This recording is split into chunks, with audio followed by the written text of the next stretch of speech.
ರಮಾಕಾಂತ್ 8ನೇ ತರಗತಿ ಪಠ್ಯದ ವಿಚಾರಕ್ಕೆ ಸಂಬಂಧಪಟ್ಟಂತೆ ಒಂದು ಮೇಜರ್ ಡೆವಲಪ್ಮೆಂಟ್ ಆಗಿದೆ. ಯಾರೆಲ್ಲ ಪೋಷಕರು ಅಥವಾ ಯಾರೆಲ್ಲ ಮಕ್ಕಳು ಈ ಡಿಬೇಟ್ ನೋಡ್ತಾ ಇದ್ದೀರೋ ಸ್ವಲ್ಪ ಗಮನ ಇಟ್ಟು ಈ ಡಿಬೇಟನ್ನು ನೋಡಿ. ಕಾರಣ 8ನೇ ತರಗತಿಯ ಮಕ್ಕಳಿಗೆ ಅಕ್ಬರ್, ಬಾಬರ್, ಆನಂತರದಲ್ಲಿ ಇತರೆ ಔರಂಗಜೇಬ್ ಇತರೆ ಮುಸ್ಲಿಂ ರಾಜರ ಕ್ರೌರ್ಯದ ಪುಟಗಳು ಅಳವಡಿಕೆ ಆಗ್ತಾ ಇವೆ ಅಂತ. ಕ್ರೌರ್ಯದ ಪುಟಗಳು ಅಂದರೆ ಇಲ್ಲಿವರೆಗೂ ಇದೇ ಅಕ್ಬರನ ಬಗ್ಗೆ, ಇದೇ ಬಾಬರನ ಬಗ್ಗೆ, ಇದೇ ಔರಂಗಜೇಬನ ಬಗ್ಗೆ, ಅವರ ಇನ್ನೊಂದು ಮುಖವನ್ನು ಹೇಳದ ಬಗ್ಗೆ 8ನೇ ತರಗತಿ ಮಕ್ಕಳಿಗೆ NCERT ಪಠ್ಯದಲ್ಲಿ ಸೇರಿಸ್ತಾ ಇದೆ ಅಂತ ವಿಚಾರ. ಇತಿಹಾಸ ಅಂದರೆ ಏನು? ಹೆರೋಡೋಟಸ್ ಹೇಳಿರೋ ಪ್ರಕಾರ ಇತಿ ಎಂದರೆ ಹೀಗೆ, ಹಾಸ ಎಂದರೆ ಇತ್ತು, ಹೀಗಿತ್ತು ಅಥವಾ ಹೀಗೆ ನಡೆದಿತ್ತು ಎಂದು ಹೇಳುವುದೇ ಇತಿಹಾಸ ಅಂತ ಕರೀತಾರೆ. ಇದೀಗ ನಾವು ಯಾರ ಇತಿಹಾಸವನ್ನು ಓದಬೇಕು? ಕಾಂಗ್ರೆಸ್ ಪ್ರಣೀತ ಇತಿಹಾಸವನ್ನು ಓದ್ಕೊಂಡು ಬಂದಿದ್ದೀವ ನಾವು, ಅಥವಾ BJP ಇತಿಹಾಸ, ಹೊಸ ಇತಿಹಾಸ ಏನು ನಡೀತಾ ಇದೆ ಅಂತ ಇವರೇನು ಬರೆಯಕ್ಕೆ ಹೋಗಿದ್ದಾರಲ್ಲ ಇದನ್ನು ಓದಬೇಕಾ? ಇಲ್ಲ ಸ್ವಾಮಿ, ಕಾಂಗ್ರೆಸ್ನವರು ಕೆಲವು ಮುಸ್ಲಿಂ ರಾಜರ ವಿಚಾರದಲ್ಲಿ ಪಕ್ಷಪಾತಿಗಳಾಗಿದ್ದರು. ಅವರು ಬಹಳ ಸಹಿಷ್ಣುಗಳಾಗಿದ್ದರು, ತುಂಬ ಒಳ್ಳೆಯವರಾಗಿದ್ದರು, ಎಲ್ಲ ಧರ್ಮಗಳನ್ನು ಒಟ್ಟಿಗೆ ನೋಡ್ಕೊಂಡು ಹೋಗ್ತಾ ಇದ್ರು, ಆ ಥರ ಮಾತ್ರ ಬರೆದಿದ್ದಾರೆ. Just to get Muslim votes, minority ವೋಟ್ಗಳನ್ನು ಪಡೆದುಕೊಳ್ಳುವ ಸಲುವಾಗಿ ಭಾರತಕ್ಕೆ ಸ್ವಾತಂತ್ರ್ಯ ಬಂದ ಮೇಲೆ ಪಠ್ಯ ಎಲ್ಲ ಇವರೇ ಮಾಡಿದ್ರಲ್ಲ, ಆ ಕಾರಣದಿಂದಾಗಿ ಮುಸ್ಲಿಂ ರಾಜರುಗಳ ವಿಚಾರದಲ್ಲಿ ಇನ್ವೇಡರ್ಸ್, ಭಾರತದ ಮೇಲೆ ದಾಳಿ ಮಾಡಿಕೊಂಡು ಬಂದಂತಹ ದಾಳಿಕೋರರ ವಿಚಾರದಲ್ಲಿ ಇವರು ಮೃದು ಧೋರಣೆ ಇಟ್ಕೊಂಡಿದ್ರು. ನಾವು ಆ ಮೃದು ಧೋರಣೆಯ ಮುಖವಾಡದ ಮೇಲೆ ಗದಾಪ್ರಹಾರವನ್ನು ಮಾಡಿ ನಿಜವಾದವ್ರ ಮುಖ ತೋರಿಸ್ತಾ ಇದ್ದೀವಿ ಅಂಥೇಳಿ BJP ಒಂದು ಕಡೆ ಹೊರಟಿದೆ, ಅಥವಾ NCERT ಒಂದು ಕಡೆ ಹೊರಟಿರಬಹುದು. ಇದ್ರ ಬಗ್ಗೆ ಇತಿಹಾಸಕಾರ ಏನು ಹೇಳ್ತಾರೆ? ಇತಿಹಾಸದಲ್ಲಿ ಏನಾಗುತ್ತೆ, ಯಾವಾಗಲೂ ಕೂಡ ತುಂಬ ಚೆನ್ನಾಗಿ ದೊಡ್ಡವರು ಹೇಳಿದ್ದಾರೆ, ಇತಿಹಾಸವನ್ನು ನೀನು ಇವತ್ತಿನ ಕಾಲಘಟ್ಟದಲ್ಲಿ ಕೂತ್ಕೊಂಡು 200 ವರ್ಷಗಳ ಹಿಂದಕ್ಕೆ ಹೋಗಿ 300 ವರ್ಷಗಳ ಹಿಂದಕ್ಕೆ ಹೋಗಿ ನೀನು ವಿವರಿಸಲಾರೆ.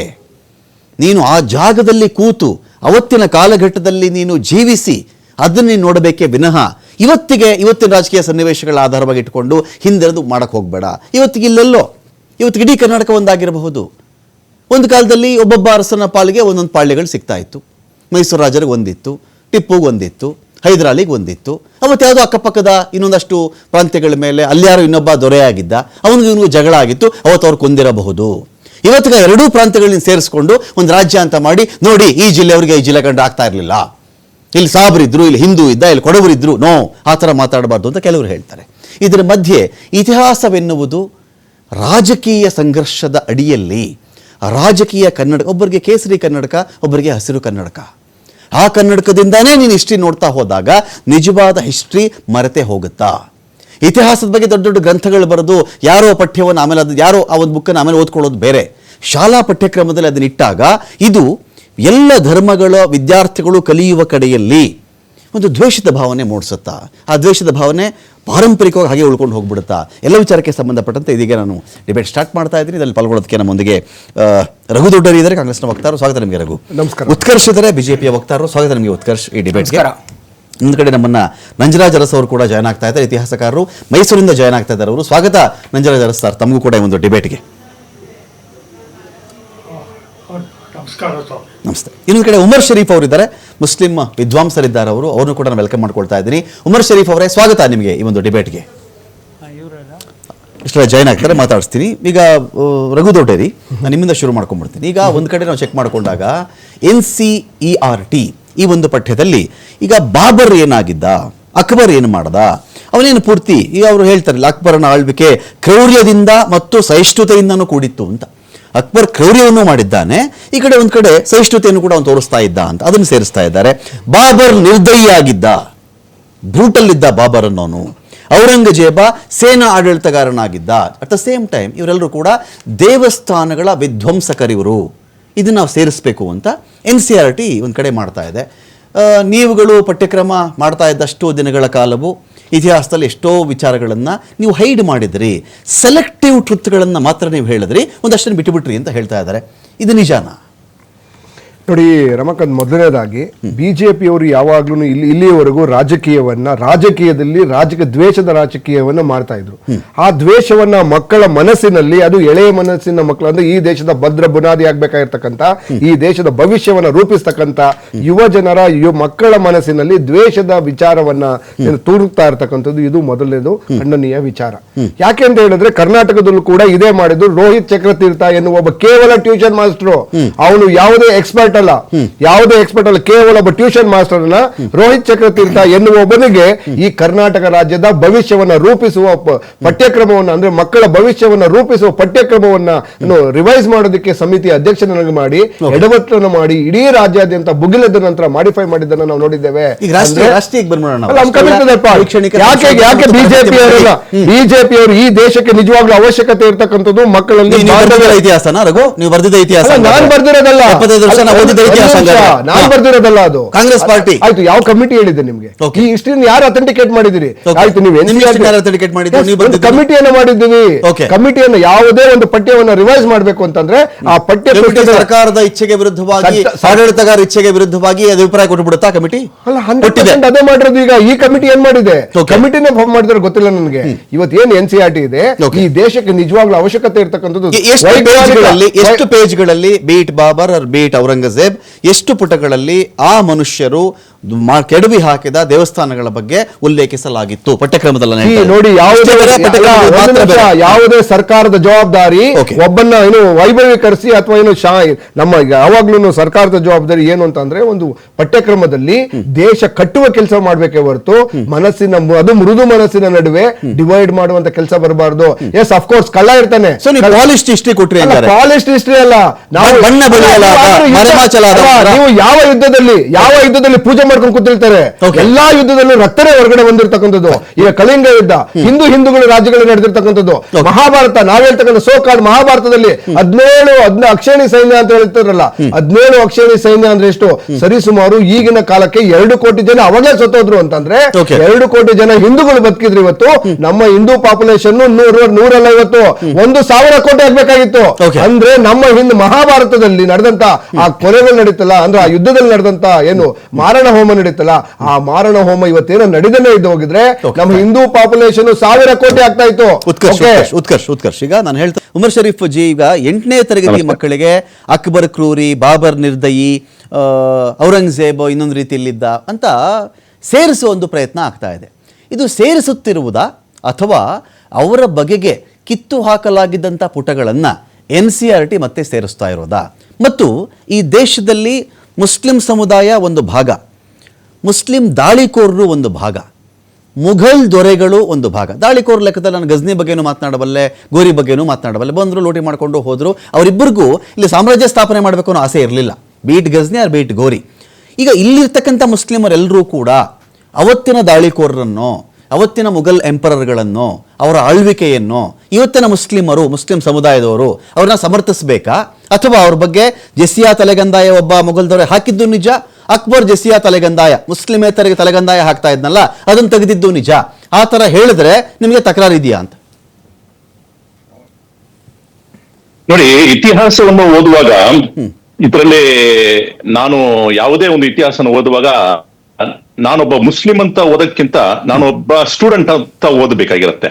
ಇತಿಹಾಸದ ಸ್ಟೂಡೆಂಟ್ ನಾನೊಬ್ಬ, ಇತಿಹಾಸವನ್ನು ಓದುವತಕ್ಕಂತಹ ಒಂದು ಸ್ಟೂಡೆಂಟ್. ಅದರಲ್ಲಿ ಅಕ್ಬರು ಓದುವಾಗ ಕೂಡ ಅದರಲ್ಲಿ ಒಳ್ಳೆ ಅಂಶಗಳಿರುತ್ತೆ ಮತ್ತೆ ಕೆಟ್ಟ ಅಂಶಗಳು ಇರುತ್ತೆ. ಅದೇ ರೀತಿ ನೀವು ಹಿಂದೂ ಮಹಾರಾಜಗಳಲ್ಲಿ ನೋಡಿದ್ರು ಕೂಡ ನಿಮ್ಗೆ ಗೊತ್ತಾಗುತ್ತೆ. ಅನೇಕರು, ಕನಿಷ್ಕ ಅನ್ನೋ ಒಬ್ಬ ವ್ಯಕ್ತಿ, ಒಬ್ಬ ರಾಜ, ಅವನ್ ಬಂದು ಹರ್ಷವರ್ಧನ ಜೊತೆಗೆ ಯುದ್ಧ ಮಾಡಿದ. ಯಾಕಂದ್ರೆ ಅವರು ಬೌದ್ಧ ಧರ್ಮದ ಸೇರಿದವರು ಅಂತ ಅಲ್ಲಿ ಹೋಗಿ ಎಲ್ಲ ಧ್ವಂಸ ಮಾಡಿದ. ಸೊ ಹಾಗಾಗಿ ಇಂತಹ ವಿಚಾರಗಳನ್ನು ಬರುವಾಗ ನಾವು ಅದನ್ನ ಹಿಂದೂ ಎಲ್ಲ ಹೀಗೆ ಇದ್ದಾರೆ, ಇಲ್ಲ ಮುಸಲ್ಮಾನರು ಎಲ್ಲ ಹೀಗೆ ಇದ್ದಾರೆ ಅಂತ ಆ ಒಂದು ಮನಸ್ಥಿತಿಯಲ್ಲಿ ಹೋದ್ರೆ, ಮತ್ತೆ ಹಂಗ ಹೋದ್ರೆ ನಾವು ಸ್ಟೂಡೆಂಟ್ ಆಗಿ ಜೀವನ ಮಾಡಕ್ಕಾಗಲ್ಲ. ನಾವು ಸ್ಟೂಡೆಂಟ್ ಆಗಿ ಸ್ಕೂಲ್ ನಲ್ಲಿ ಪಾಠ ಕಲಿಬೇಕಂದ್ರೆ ಯಾವ ರಾಜ ಏನು ಒಳ್ಳೇದು ಮಾಡಿದನೋ ಅದನ್ನು ಕಲಿಬೇಕಾಗಿರುತ್ತೆ, ಯಾವ ರಾಜ ತಪ್ಪು ಮಾಡಿದನೋ ಅದನ್ನು ಕಲಿಬೇಕಾಗಿರುತ್ತೆ. ಆದ್ರೆ we must not repeat the history. ಯಾರು ತಪ್ಪು ಮಾಡಿದನೋ ಅದನ್ನ ಹಾಗೆ ನಾವು ಈ ಕಾಲದಲ್ಲಿ ಮಾಡಬಾರದು. ಒಂದ್ ಕಾಲದಲ್ಲಿ ರಾಜ ಮಹಾರಾಜರು ತಪ್ಪು ಮಾಡಿದ್ದಾರೆ, ಯಾರು ತಪ್ಪು ಮಾಡಿಲ್ಲ ಅಂತ ಹೇಳಿಲ್ಲ. ಇವಾಗ ಔರಂಗಜೇಬದಲ್ಲಿ ಎಷ್ಟೋ ಒಳ್ಳೆತನೂ ಇತ್ತು, ಕೆಟ್ಟ ಗುಣಗಳು ಕೂಡ ಇತ್ತು, ಅಕ್ಬರ್ ನಲ್ಲಿ ಕೂಡ ಇತ್ತು. ಇವಾಗ ಅಕ್ಬರ್ ಬಗ್ಗೆ ಎಷ್ಟೋ ವಿಚಾರಗಳು ಮಾತಾಡಿದ್ರು. ಇವಾಗ ಅಕ್ಬರು ಅಮೃತ್ಸರ್ ನಲ್ಲಿ ಇರತಕ್ಕ ಗೋಲ್ಡನ್ ಟೆಂಪಲ್ ಗೆ ಜಾಗ ಕೊಟ್ಟಿದ್ದು ಅಕ್ಬರು.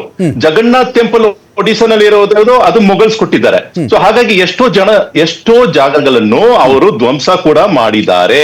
ನಾವು ಧ್ವಂಸ ಮಾಡಿಲ್ಲ ಅಂತ ಹೇಳಿದ್ರೆ ಅದು ಸುಳ್ಳಾಗತ್ತೆ. ಸುಮಾರು 85 ಅಂತ ನಾವು ಲೆಕ್ಕಾಚಾರ ನಮ್ ಕಡೆ ಇರತಕ್ಕಂತ ಲೆಕ್ಕಾಚಾರ ಪ್ರಕಾರ 85 ದೇವಾಲಯಗಳನ್ನು ಮೊಘಲ್ಸ್ ಧ್ವಂಸ ಮಾಡಿದ್ರಂತ ರಿಚರ್ಡ್ ಈಟನ್ ಎಂಬ ಒಬ್ಬ ನ್ಯೂಟ್ರಲ್ ವ್ಯಕ್ತಿ ಅವರು ಬರೆದಿಟ್ಟಿದ್ದಾರೆ. ಅದಕ್ಕೆ ನಮ್ಗೆ ಗೌರವ ಇದೆ. ಸೊ ಹಾಗಾಗಿ ಆ ಮಾಡಿದೆಲ್ಲ ಸರಿ ಅಂತ ಹೇಳ್ಕೊಂಡು ಇವತ್ತು ಯಾರು ಮಾಡಕ್ಕಾಗಲ್ಲ. ಕಳಿಂಗ ಯುದ್ಧದಲ್ಲಿ ಅಶೋಕ್ ಮಹಾರಾಜ ಮಾಡಿದ್ದಲ್ಲ ಯಾರು ಸರಿ ಅಂತ ಹೇಳಕ್ಕಾಗಲ್ಲ. ಅವರು ಬೌದ್ಧ ಧರ್ಮವನ್ನು ಸ್ವೀಕರಿಸಿದ್ರು, ಅದರ ನಂತರ ನಾವು ಕ್ಷಮಿಸ್ಬಿಟ್ಟಿದೀವಿ, ಅದೆಲ್ಲ ಬೇರೆ ವಿಚಾರ. ಆದ್ರೆ ಧ್ವಂಸ ಮಾಡಿದ್ರ ಇಲ್ವಾ? ಧ್ವಂಸ ಮಾಡಿದ್ರು. 1 ಲಕ್ಷ ಹಿಂದೂಗಳನ್ನು ಕೊಂದಾಕಿದ್ರು ಮತ್ತು 1 ಲಕ್ಷ ಜನರನ್ನು ಸ್ಲೇವ್ಸ್ ಆಗಿ ಮಾಡಿದ್ರು. ಅವ್ರನ್ನ ಕೈದಿ ಮಾಡಿ ಅವ್ರಿಗೆ ಬಹಳ ಚಿತ್ರಹಿಂಸೆ ಕೊಟ್ರು. ಸೊ ಇದೆಲ್ಲ ಬಂದು ನಾವು ಇತಿಹಾಸದಲ್ಲಿ ಇದೆ, ಯಾರು ಇಲ್ಲ ಅಂತ ಹೇಳಕ್ಕಾಗಲ್ಲ. ಮತ್ತೆ ಇದರಲ್ಲಿ ಒಂದು ವಿಚಾರ ಏನಂದ್ರೆ ಎಲ್ಲರೂ ತುರ್ಕರಲ್ಲ. ಮುಖ್ಯವಾದ ಒಂದು ವಿಷಯ ಎಲ್ಲರಿಗೂ ಗೊತ್ತಾಗ್ಬೇಕು. ಎಲ್ಲಾ ಮುಸಲ್ಮಾನರು ತುರ್ಕರಲ್ಲ. ತುರ್ಕರಂದ್ರೆ ಟರ್ಕ್ ಇಂದ ಬಂದಿರೋರು, ಟರ್ಕಿಯಿಂದ. ಅಂದ್ರೆ ಆ ತುರ್ಕರ್ ಕ್ಲಾನ್ ಅಂತ ನಾವು ಹೇಳ್ಕೊತೀವಿ. ಅವರೆಲ್ಲ ಬಂದು ಯಾರಂದ್ರೆ ಅಂದ್ರೆ ಐಬಕ್ ಮತ್ತೆ ಅಲ್ಲಿರತಕ್ಕಂಥ ಸ್ಲೇವ್ ಡೈನಾಸ್ಟಿ, ಲೋಧಿ, ಇಬ್ರಾಹಿಂ ಲೋಧಿ ಮತ್ತೆ ಮೊಘಲ್ಸ್. ಅವ್ರು ಬಿಟ್ರೆ ಎಷ್ಟೋ ಜನರು ಇಲ್ಲಿ ಮುಸ್ಲಿಮೇತರಿಗೆ ತಲೆಗಂದಾಯ ಹಾಕದವನೇ ಕುತುಬುದ್ದೀನ್ ಐಬಕ್. ಮೊದಲಿಗೆ ಕುತುಬ್ ಮಿನಾರ್ ಕಟ್ಟಿದವನು, ಅವ್ನ ಮಗ ಇಲ್ತಮಿಷ್ ಕಂಪ್ಲೀಟ್ ಮಾಡ್ತಾನೆ, ಅರ್ಧಕ್ಕೆ ಸತ್ತು ಹೋಗ್ತಾನೆ ಅವನು. ಅಲ್ಲಿಂದನೇ ಶುರುವಾಗಿದ್ದಲ್ವಾ? ಹೆಚ್ಚು ಕಡಿಮೆ 11ನೇ ಶತಮಾನದ ಆಜುಬಾಜು. ಇವಾಗ ಜಿಜಿಯಾ ಏನಂದ್ರೆ ಟ್ಯಾಕ್ಸ್. ಹೌದು, ಜಿಜಿಯಾ ಬಂದು ಅದು ಒಳ್ಳೇದೋ ತಪ್ಪು ಅನ್ನೋದು ಮಾತಾಡೋದಕ್ಕಿಂತ ಜಿಜಿಯಾ ಬಂದು ಒಂದು ಟ್ಯಾಕ್ಸ್, ಹಿಂದೂಸ್ ಅವ್ರ ಹತ್ರದಿಂದ ತಗೊಳ್ಳತಕ್ಕಂತ ಟ್ಯಾಕ್ಸ್. ಅದೇ ರೀತಿ ಮುಸಲ್ಮಾನರ ಹತ್ರನೂ ಅವ್ರು ಟ್ಯಾಕ್ಸ್ ತಗೊಳ್ತಿದ್ರು, ವಸೂಲು ಮಾಡ್ತಿದ್ರು. ಅದ್ರ ಹೆಸರು ಜಕಾತ್ ಅಂತ ಹೇಳ್ಕೊಳ್ತೀವಿ. ಅಂದ್ರೆ ಇಬ್ಬರ ಹತ್ರನು ಟ್ಯಾಕ್ಸ್ ತಗೊಳ್ತಿದ್ರು. ಆದ್ರೆ ಅಕ್ಬರ್ ಬಂದು ಅದನ್ನ ತಡೆ ಮಾಡ್ದ. ಪುನಃ ಔರಂಗಜೇಬ್ ಕಾಲದಲ್ಲಿ ಅದನ್ನ ಶುರು ಮಾಡ್ದ ಅಂತ ನಾವು ಓದಿದ್ದೀವಿ. ಹಾಗಾಗಿ ಈ ಜಿಜಿಯಾ ಬಂದು ಟ್ಯಾಕ್ಸ್ ಮಾಡೋದು ಒಂದು ಆ ಕಾಲದಲ್ಲಿ ಇದ್ದ ಆ ರಾಜ ಮಹಾರಾಜರು ಅವ್ರಿಗೆ ಗೊತ್ತಿರೋ ರೀತಿಯಲ್ಲಿ ಅವರು ಟ್ಯಾಕ್ಸ್ ವಸೂಲಿ ಮಾಡ್ತಿದ್ರು. ಇದರಲ್ಲಿ ಒಂದು ಮುಖ್ಯವಾದ ಒಂದು ವಿಷಯ ಹೇಳ್ಕೊಳ್ತೀನಿ ರಮಾಕಾಂತ್ ಅವರೇ. ಇವಾಗ 565 ಪ್ರಿನ್ಸ್ಲಿ ಸ್ಟೇಟ್ಸ್ ಇತ್ತು 1947 ನಲ್ಲಿ. ಅಂದ್ರೆ ನಮ್ಗೆ ಸ್ವತಂತ್ರ ಸಿಗುವಾಗ 565 ಕಿಂಗ್ಡಮ್ಸ್ ಗಳು ಇತ್ತು. ಅವಲ್ಲಿ 485 ಹಿಂದೂ ಸಾಮ್ರಾಜ್ಯಗಳು. ಬರೀ 80 ಮಾತ್ರ ಮುಸ್ಲಿಂ ಸಾಮ್ರಾಜ್ಯಗಳು. ಅಂದ್ರೆ ಏನ್ ಅರ್ಥ ಆಗ್ತಿದೆ? ಇಡೀ ಭಾರತದಲ್ಲಿ ಹಿಂದೂ ರಾಜ ಮಹಾರಾಜಗಳೇ ಅವರು ಆಳ್ವಿಕೆ ಮಾಡ್ತಿದ್ರು. ಕೆಲವು ಮುಸಲ್ಮಾನರು ಅವರು ಬಂದು ಒಂದು ಜಾಗದಲ್ಲಿ ಒಂದು ದೊಡ್ಡ ಪ್ರಮಾಣದಲ್ಲಿ ಅವರು ಒಂದು ಶಕ್ತಿಶಾಲಿಯಾಗಿ ಕೆಲವು ಕಾಲಕ್ಕೆ ಅವರು ಆಡಳಿತ ಮಾಡಿದ್ರು ಹೊರತು. ಬಟ್ ಹಿಸ್ಟ್ರಿಯನ್ನು ನೋಡಕ್ ಹೋದ್ರೆ ರಾಜ ಮಹಾರಾಜರು, ಹಿಂದೂ ಸಾಮ್ರಾಜ್ಯಗಳು ಅವುಗಳು 1947 ವರೆಗೂ ಅವುಗಳು ಉಳಿತಿತ್ತು ಅಂತ ನಾವು ಅರ್ಥ ಮಾಡ್ಕೊಳ್ಬೇಕಾಗಿದೆ. ರಘು 13ನೇ ಶತಮಾನದಿಂದ 17ನೇ ಶತಮಾನ, ಈಗ ಯಾವ ಕಾಲಘಟ್ಟದಲ್ಲಿ ಎಷ್ಟು ರಾಜಮನೆತನಗಳು, ಎಷ್ಟು ಮೊಘಲ್ ದೊರೆಗಳು ಆಳಿದ್ರು ಅನ್ನೋದಕ್ಕಿಂತ ಹೆಚ್ಚಾಗಿ ಪ್ರಿಸೈಸ್ಲಿ 13ರಿಂದ 17ನೇ ಶತಮಾನ ಇತ್ತಲ್ಲ, ಮುಘಲರ ಉತ್ತುಂಗದ ಕಾಲ ಅದು ದೇಶದಲ್ಲಿ. ಮುಘಲರು ತುಂಬಾ ಪ್ರಬಲವಾಗಿ ಬಲಿಷ್ಠವಾಗಿ ಆಳ್ವಿಕೆ ಮಾಡಿದಂಥ ಕಾಲ. ಅದನ್ನ ಶಿವಾಜಿ ತಡೆದ. ದಕ್ಕನ್ ಕಡೆಗೆ ಬರುವುದನ್ನ ಶಿವಾಜಿ ತಡೆದ. ಅಥವಾ ರಾಣಾ ಪ್ರತಾಪ ಸಿಂಹ ದೊಡ್ಡ ಮಟ್ಟದಲ್ಲಿ ಅವ್ರಿಗೊಂದು ದೊಡ್ಡ ವಾಲ್ ಆಗಿ ನಿಂತ್ಕೊಂಡ. ಈ ತರದ ಸೇರಿಸಿದ್ರೆ ಕಾಂಗ್ರೆಸ್ಗೆ ತಕರಾರು ಇದೆಯಾ ಇದರಲ್ಲಿ? ಅಲ್ಲ, ನಮ್ಗೆ ಅದ್ರಲ್ಲಿ ಕ್ವಶನ್ ಇಲ್ಲ. ನಾವು ನೋಡಿ, ಸಿಲೆಬಸ್ ಅನ್ನ ನಾನ್ ಪ್ರಶ್ನೆ ಮಾಡ್ತಾ ಇರ್ತಕ್ಕಂಥದ್ದು, ನೀವು ಸಿಲೆಬಸ್ ಅನ್ನ ಮಾಡೋದಾದ್ರೆ ನೀವು ಸಿಲೆಬಸ್ ಅನ್ನ ಯಾವ ಮಾನದಂಡದ ಮೇಲೆ ಬದಲಾವಣೆ ಮಾಡ್ತಾ ಇದ್ದೀರಿ? ನೀವು ಯಾವ್ದಾದ್ರು ಒಂದು ಕಮಿಟಿ ರಚನೆ ಮಾಡಿ ಆ ಕಮಿಟಿಯ ಒಂದು ರೆಕಮೆಂಡೇಶನ್ ಬೇಸಿಸ್ ಮೇಲೆ ಮಾಡಿದ್ದೀರಾ? ಯಾವಾಗ್ಲೂ ಏನಾಗ್ತದೆ, ಮಕ್ಕಳ ಮೇಲೆ ನಾವು ಒಂದು ಪಠ್ಯಕ್ರಮವನ್ನ ಮಾಡೋದು ಕೇವಲ ಏನು ಮಕ್ಕಳನ್ನ ಎಕ್ಸಾಮ್ಗೋಸ್ಕರ ಅಲ್ಲ, ಮಕ್ಕಳ ಮಾನಸಿಕ ಬೆಳವಣಿಗೆ, ವೈಜ್ಞಾನಿಕ ಪರಿಕಲ್ಪನೆ ಬೇಕಾಗಿದೆ. ಈಗಿನ ಕಾಲದಲ್ಲಿ 800 ವರ್ಷದ ಹಿಂದೆ ನಡೆದಿರ್ತಕ್ಕಂಥ ಹಿಸ್ಟ್ರಿ ಬೇರೆ, ಆಗ ಮೊನಾರ್ಕಿ ಇದ್ದಿದ್ದು, ರಾಜರ ಕಾಲ ಇದ್ದಿದ್ದು. ಈಗ ಡೆಮೋಕ್ರೆಟಿಕ್ ಸಿಸ್ಟಮ್ ಇದೆ. ಈಗ ಡೆಮೋಕ್ರೆಟಿಕ್ ಸಿಸ್ಟಮ್, ನಾವು ಇಂಟರ್ನಲ್ಲಿ ಟೆಕ್ನಾಲಜಿ ಅಡ್ವಾನ್ಸ್ ಆಗಿದೆ. ಈಗಿನ ಪರಿಸ್ಥಿತಿಗೆ ನಮ್ಮ ಮಕ್ಕಳ ಮಾನಸಿಕ ಪರಿಸ್ಥಿತಿ ಮತ್ತೆ ವೈಜ್ಞಾನಿಕ ಸೇಮ್ ಟೈಮ್ ಹೇಳ್ಬಿಡ್ತೀನಿ. ಈಗ ಅವತ್ತಿನ ಕಾಲಘಟ್ಟದಲ್ಲಿ ಸಾಮಾಜಿಕ ಪರಿವರ್ತನೆಗಳು, ವಚನ ಸಾಹಿತ್ಯ ಸುಧಾರಣೆಗಳು, ಬಸವಣ್ಣ ಅವರ ಕಾಲ, ಮಧ್ಯಕಾಲೀನ ಕಾಲ, ಉಳಿಗಮಾನ್ಯ ಪದ್ಧತಿ, ತೆರಿಗೆ ಪದ್ಧತಿ, ದೇವಾಲಯಗಳ ಧ್ವಂಸ, ಯುದ್ಧಗಳು ಎಲ್ಲವೂ ಬರುತ್ತಲ್ಲ ಇತಿಹಾಸದಲ್ಲಿ. ಹೌದು. ಹಂಗಾದ್ರೆ ನೀವು ಅದನ್ನ ಬಿಟ್ಬಿಡಿ, ಇದನ್ನ ಅಲ್ಲ, ಒಂದ್ ನಿಮಿಷ ನನ್ನ ಪ್ರಶ್ನೆ ಇರೋದು, ನಾವು ಯಾವ್ದನ್ನ ಸಿಲೆಬಸ್ ಇದು ಆಗ್ಬೇಡಿ ಬೇಡ ಅಂತ ಯಾವ್ದು ಪ್ರಶ್ನೆ ಮಾಡ್ತಾ ಇಲ್ಲ. ನೀವು ಯಾವ ಮಾನದಂಡದ ಮೇಲೆ ಮಾಡ್ತಾ ಇದ್ದೀರಿ? ಇದು ಮಕ್ಕಳ ಮೇಲೆ ಮಾನಸಿಕವಾಗಿ ಮತ್ತೆ ವೈಜ್ಞಾನಿಕ ಪರಿಕಲ್ಪನೆಯಿಂದ ಇಂಟೆಲಿಜೆನ್ಸ್ ಮೇಲೆ ಯಾವ ರೀತಿಯ ಪರಿಣಾಮ ಆಗ್ತದೆ, ಯಾವ ರೀತಿಯ ಪರಿಣಾಮ ಬೀರುತ್ತೆ ಅಂತ ಯಾವ್ದನ್ನ ರಿಪೋರ್ಟ್ ತೋರಿಸಿ. ಕೇವಲ ನೀವು ಮಾಡೋದೆಲ್ಲ ಎಲ್ಲಾ ಕೆಲಸಗಳನ್ನು ಕೇವಲ ರಾಜಕೀಯ ಲಾಭದಿಂದ. ಬಿಜೆಪಿಯವ್ರ ದೊಡ್ಡ ಆಕ್ಷೇಪ ಏನ್ ಗೊತ್ತಾ, ನೀವು ಮುಘಲ್ ದೊರೆಗಳನ್ನ ವೈಭವೀಕರಿಸಿಕೊಂಡು ಹಿಂದೂ ರಾಜರುಗಳನ್ನ ಕಡಿಮೆಯಾಗಿ ತೋರಿಸಿದ್ದೀರಾ. ಬಂದ ಹೋದ ಅಷ್ಟು ತೋರಿಸ್ಬಿಟ್ಟಿದ್ದೀರಾ. ಅವರು ಕಟ್ಟಡ ಕಟ್ಟಿದ್ರು, ರಸ್ತೆ ಕಟ್ಟಿದ್ರು, ಅವರು ಅರವಂಟಿಕೆ ಕಟ್ಟಿಬಿಟ್ಟಿದ್ರು, ಸಾಲು ಸಾಲು ಧರ್ಮಛತ್ರಗಳು ಕಟ್ಟಿಸಿದ್ರು. ಇದೆಲ್ಲ ನೀವು ಮುಸ್ಲಿಂ ರಾಜರು ಕ್ರೆಡಿಟ್ ಕೊಟ್ಬಿಟ್ಟಿದ್ದೀರಾ? ಇಲ್ಲ, ನೋಡಿ, ನಾವು ಯಾರ ಕ್ರೆಡಿಟ್ ಅನ್ನು ನಾವು ಯಾರು ಕೊಟ್ಟಿದ್ದಲ್ಲ. ಜಸ್ಟ್ ಪ್ಲೀಸ್ ಮುಸ್ಲಿಂ ನೀವು 1957 ನಿಂದ ಬಂದಿರತಕ್ಕಂತ ಬಹುತೇಕ ಎಲ್ಲ ಏನು ಎಕ್ಸ್ಪರ್ಟ್ ಗಳಿದ್ರು, ಏನು ಪಠ್ಯಕ್ರಮವನ್ನ ರಿವೈಸ್ ಮಾಡುವ ಕಮಿಟಿ 90% ಹಿಂದೂಗಳು, 90% ಹಿಂದೂಗಳು. ಹಾಗಾಗಿ ಒಂದು ಹಿಂದೂಗಳಾಗಿ ಹಿಂದೂ ಧರ್ಮದ ಮೇಲೆ ಅದು ಗದಾಪ್ರಹಾರವನ್ನ ನಮ್ಮ ಹಿಂದೂಗಳ ಪ್ರಹಾರ ಮಾಡಲಿಲ್ಲ, ಬಿಟ್ಟುಬಿಟ್ಟಿದ್ರಿ ಕೆಲವು. ಒಂದು ನಿಮಿಷ, ಶೂರತ್ವ ವೀರತ್ವವನ್ನ ಒಂದು ಕಮಿಟಿ ಯಾವಾಗ್ಲೂ ಒಂದು ಬ್ಯಾಲೆನ್ಸ್ ಆಗಿರ್ತದೆ. ಹಿಂದೂ ಮುಸ್ಲಿಂ ಕ್ರಿಶ್ಚಿಯನ್ ಎಲ್ಲರೂ ಇರ್ತದೆ. ಹಾಗಾಗಿ ಒಂದು ದೇಶದ ಏನು ಸಮಗ್ರತೆಯಿಂದ ಐಕ್ಯತೆ ವಿಚಾರವಾಗಿ ನಾವು ಕೆಲಸ ಮಾಡುವಾಗ ನಮಗೆ ಮಕ್ಕಳ ಮಾನಸಿಕ ಮನಸ್ಥಿತಿಯ ಬಗ್ಗೆ ಮುಂದಿನ ಭವಿಷ್ಯದ ದೃಷ್ಟಿಯಿಂದ ನಾವು ಸಿಲೆಬಸ್ ಸೃಷ್ಟಿ ಮಾಡಬೇಕೇ ಹೊರತು ಒಂದು ಧರ್ಮದ ಅಥವಾ ಮಕ್ಕಳನ್ನ ಡಿವೈಡ್ ಮಾಡಿ ಹಾಳು ಮಾಡುವಂತ ಕೆಲಸ ಮಾಡಬಾರ್ದು.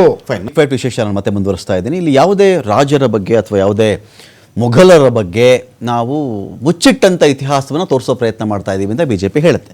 ಬಟ್ ಇಲ್ಲಿ ಖ್ಯಾತ ಇತಿಹಾಸಕಾರರಾಗಿರ್ತಕ್ಕಂಥ ರೋಮಿಲಾ ಥಾಪರ್, ಆಡ್ರೆ ತುಷ್ಕೆ ಅವರೇನು ಹೇಳ್ತಾರೆ ಅಂದರೆ, ಹಿಸ್ಟ್ರಿಯನ್ನು ಯಾವುದೇ ಕಾರಣಕ್ಕೂ ಕಮ್ಯುನಲ್ ದೃಷ್ಟಿಯಿಂದ ಒಂದು ಕಡೆ ತೋರಿಸೋ ತಪ್ಪು, ಇದು ದೂರಗಾಮಿ ದುಷ್ಪರಿಣಾಮ ಬೀರುತ್ತೆ ಅಂತೇಳಿ ಹೇಳ್ತಾರೆ. ಉತ್ಕರ್ಷ್ ಸರ್ ನೋಡಿ, ಮೊದಲನೇದಾಗಿ ರೋಮಿಲಾ ಥಾಪರ್ ಅವರು ಹೇಳತಕ್ಕಂಥ ಅಂಶಗಳನ್ನ ನಾವು ಯಾರು ಒಪ್ಲಿಕ್ಕೆ ತಯಾರಿಲ್ಲ ಬಿಡಿ. ಯಾಕಂದ್ರೆ ಅವರ ಇತಿಹಾಸ, ಅವರ ಇತಿಹಾಸದ ಬಗ್ಗೆ ನಮಗೆ ಬಹಳ ಚೆನ್ನಾಗಿ ಗೊತ್ತಿದೆ.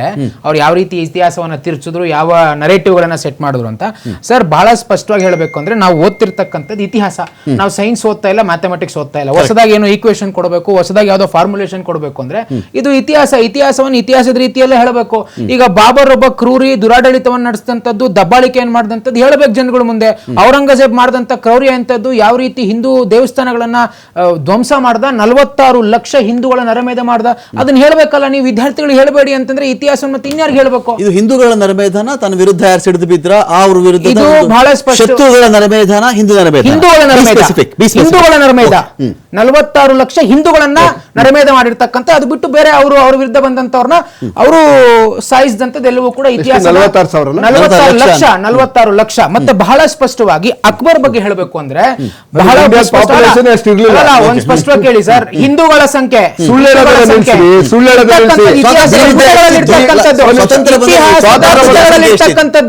ಅಕ್ಬರ್ ಒಬ್ಬ ಸಲೀಂ ಎನ್ನುವಂತ ಒಬ್ಬ ವ್ಯಕ್ತಿ ಬಹಳ ಹ್ಯಾಂಡ್ಸಮ್ ಆಗಿದ್ದ, ಬಹಳ ಒಬ್ಬ ಪ್ರತಿಭಾವಂತ ಎನ್ನುವ ಕಾರಣಕ್ಕೆ ಅವ್ನು ಮುಸಲ್ಮಾನ್, ಅವನನ್ನೇ ಬಿಡ್ಲಿಲ್ಲ ಅಕ್ಬರ್, ಅವನನ್ನೇ ಗುಂಡಿಟ್ಕೊಂಡ. ಎಲ್ಲಿ ನನಗೆ ಮುಂದಿನ ದಿನ ಬಹಳ ಸ್ಪಷ್ಟ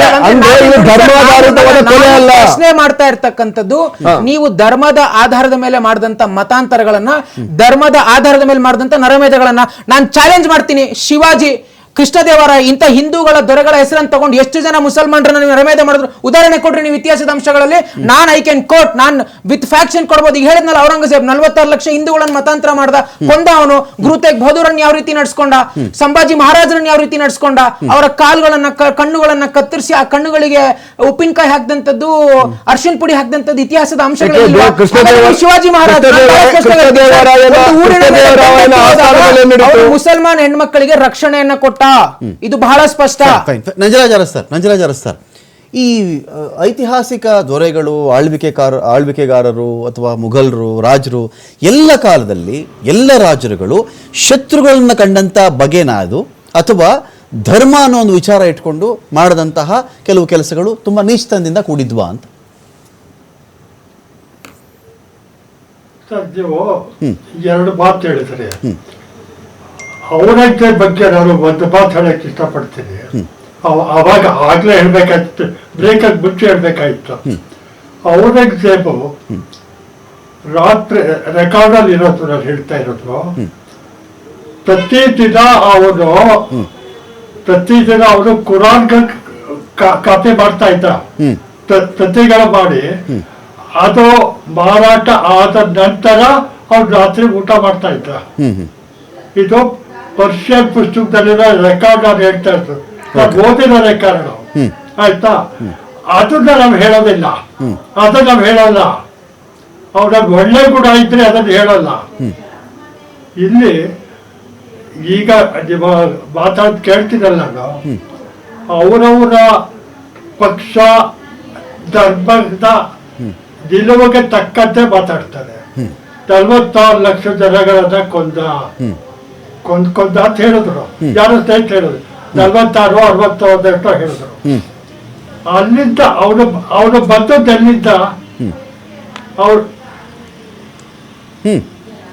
ಇಂಡಿಯಾದವ್ರಲ್ಲ, ಅವ್ರು ಬಂದದ್ದೇ ಅಲ್ಲಿಂದ. ಅವ್ರು ಹೊರಗಡೆಯಿಂದ ಬಂದ. ಅಲ್ಲಿಂದ ಬಂದವರು ಅವನ ಮಾನಸಿಕ ಸ್ಟ್ಯಾಂಡರ್ಡ್ ಏನಿತ್ತು, ಅಲೆಕ್ಸಾಂಡರ್ದೇ ಬೇರೆ, ಇನ್ನೊಬ್ಬದ್ದೇ ಬೇರೆ. ಈ ಥರದಲ್ಲಿ ಕೊಲೆ ಮಾಡ್ದ ಅಂತ ಹೇಳಿದ್ರು. ಯುದ್ಧದಲ್ಲಿ ಕೊಲೆ ಮಾಡಿದ್ನ ಇಲ್ಲ ನಿಲ್ಸಿ ಗುಂಡೊಡುತ್ತೋ? ಇಲ್ಲಿ ದ್ವೇಷ. ಬ್ರಿಟಿಷರು ಏನ್ ಮಾಡಿದ್ರು, ನಾವು ಇದೇ ಹಿಂದೂ ರಾಜ್ಯ, ಬ್ರಿಟಿಷರು ಬಂದದ್ದು ಬೆಳವಣಿಗೆ ಇರ್ತದ, ಅವ್ರು ಗುಲಾಮ್ಗಿರಿ ಸ್ವೀಕರಿಸಿದ್ವಿ ನಾವು. ಅವಾಗ ಉತ್ತರ ಭಾರತದಲ್ಲಿ ಇದ್ದಂತ ಅಷ್ಟು ರಾಜ್ಯಗಳು ಒಂದಾಗಿ ಬಾಬರ್ನ ಇನ್ನೊಬ್ಬ ಯಾಕೆ ಓಡ್ಸಕ್ಕಾಗ್ಲಿಲ್ಲ? ಇವರಲ್ಲಿ ಒಬ್ಬತ್ತ ಇಲ್ಲ, ಇವ್ರ ಅವ್ರ ಮೇಲೆ ದ್ವೇಷ, ಅವ್ರ ಇವ್ರ ಮೇಲೆ ದ್ವೇಷ. ಬ್ರಿಟಿಷರು ಬಂದಾಗ ನಾವು ಅದನ್ನೇ ಮಾಡಿದ್ದು. ಇಲ್ಲಿ ವ್ಯಕ್ತಿಗಳ ಮಾನಸಿಕ ಚಿಂತನೆಗೆ ತಕ್ಕಂತೆ ದಾಖಲಾತಿಗಳನ್ನ ನಾವು ಸೃಷ್ಟಿ ಮಾಡ್ತೀವಿ. ಔರಂಗಜೇಬ್ ಒಳ್ಳೆ ಗುಣ ಯಾತಕ್ಕೆ ಕೇಳಲಿಲ್ಲ ಅದನ್ನ ಹೇಳಲ್ಲ. ಅದೇ ಬರೀ ಅವ್ರು ಕುರಾನ್ ಖಾತೆ ಮಾಡಿ ಮಾರಾಟ ಮಾಡಿ ಆಮೇಲೆ ಊಟ ಮಾಡಿ ಬಲಿಕ್ತಾ ಇದ್ದವನು, ಅದನ್ನೇ ಕೇಳಲ್ಲ. ಅದು ಒಳ್ಳೆ ಗುಣ ಅಲ್ವಾ ಅದು? ಇಲ್ಲಿ ಅವಾಗ ಏನಾಗುತ್ತೆ, ಔರಂಗಜೇಬ್ ಮುಸ್ಲಿಮ, ಕುರಾನು, ಭಗವದ್ಗೀತೆನೇ ಕಾಪಿ ಮಾಡಲಿಲ್ಲ ಅವನು ಅಲ್ಲ. ಅವನ ಚಿಂತನೆ ಏನಿತ್ತು, ತನ್ನ ಧರ್ಮದ ಒಂದು ಗ್ರಂಥವನ್ನ ಸರ್ ಅವನ ಚಿಂತನೆ ಇತ್ತು, ಬಟ್ ಆ ಚಿಂತನೆ ಹೇಳುವಂತ ಕೆಲಸ ಮಾಡಿದ್ ನಾವು ವಿರೋಧ ಮಾಡ್ತಾ ಇರೋಂಥದ್ದು. ಅವನ ಚಿಂತನೆ ಏನೇ ಇರ್ಲಿ ಅದನ್ನ ನಾವು ಪ್ರಶ್ನೆ ಮಾಡ್ತಾ ಇಲ್ಲ, ಅವ್ನು ಮುಸಲ್ಮಾನೇನೇ ಆಗಿರ್ಲಿ. ಆದ್ರೆ ಅದನ್ನ ಜನಗಳ ಮೇಲೆ ಯಾವ ರೀತಿ ಹೇರ್ದ ಅನ್ನೋದು ನಾವು ಹೇಳ್ತಿರೋಂಥದ್ದು. ಅವ್ನು ಮುಸಲ್ಮಾನ ಅನ್ನೋ ಕಾರಣಕ್ಕೆ ನಾವು ಟಾರ್ಗೆಟ್ ಮಾಡ್ತಾ ಇಲ್ಲ. ನೋಡಿ, ಒಂದು ವಿಚಾರವನ್ನು ಅವ್ನು ಯಾವ ರೀತಿ ಆ ಧರ್ಮವನ್ನ ಚಿಂತನೆ ಹೇರುವಂತ ಕೆಲಸ ಮಾಡೋದು, ಇದನ್ನ ಪ್ರಶ್ನೆ ಮಾಡ್ತಿರೋದು ನಾವು. ಆಯ್ತು, ಮಾತಾಡಿ ನಂಜರಾಜ್ ಅರಸ್ ಅವರೇ. ಅಲ್ಲ ಹೇಳಿ ಸ್ವಾಮಿ. ಈಗ ಅವನು ಧರ್ಮದ ಕುರಾನನ್ನ ಅವನು ಮಾರಾಟ ಮಾಡಿಕೊಂಡು ಅವ್ನು ಊಟ ಮಾಡಿದ್ರೆ ಅದಕ್ಕೆ ಹಿಂದೂಗಳಿಗಾಗಿದ್ದೇನು, ಭಾರತಕ್ಕಾಗಿದ್ದೇನು? ಅದರಿಂದ ಅವನು ಇನ್ವೇಡರ್ ಆಗಿ ಬಂದ, ಆಚೆಯಿಂದ ಬಂದಿದ್ದ, ಅವನು ಧರ್ಮ ಪ್ರಚಾರ ಮಾಡಬೇಕಾಗಿತ್ತು, ಮತಾಂತರ ಮಾಡಬೇಕಾಗಿತ್ತು, ಅದಕ್ಕೋಸ್ಕರ ಮಾಡ್ಕೊಂಡ ಅಂತ ಹೇಳಬಹುದಾ ನಾವು?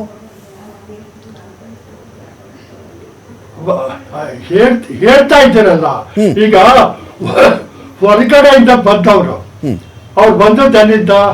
ಮಧ್ಯ ಏಷ್ಯಾ ಅಂತ ಹೇಳ್ತಾರೆ. ಮುಸ್ಲಿಂ ಕಮ್ಯುನಿಟಿ ಡೇರೆಯಿಂದ ಬಂದ್ರು. ಆಯ್ತಾ? ಅಲ್ಲಿಂದ ಬಂದ್ರು. ಅವ್ರು ಹಿಂದೂ ಧರ್ಮ ಪ್ರಚಾರ ಮಾಡಕ್ ಬಂದ್ರು ಅವ್ರು ಇಂಡಿಯಾಕ್ಕೆ. ಅವ್ರು ಬಂದದ್ದು ಯಾತಕ್ಕೆ ಇಲ್ಲಿ? ತನ್ನ ಹಿಡಿತವನ್ನ ಭದ್ರ ಮಾಡ್ಕೋಬೇಕು, ತನ್ನ ರಾಜ್ಯವನ್ನ ಬೆಳೆಸ್ಬೇಕು, ತನ್ನ ಧರ್ಮವನ್ನ ಪ್ರಚಾರ ಮಾಡ್ಬೇಕು. ಅದಕ್ಕೆ ಅವ್ರು ಬಂದದ್ದು.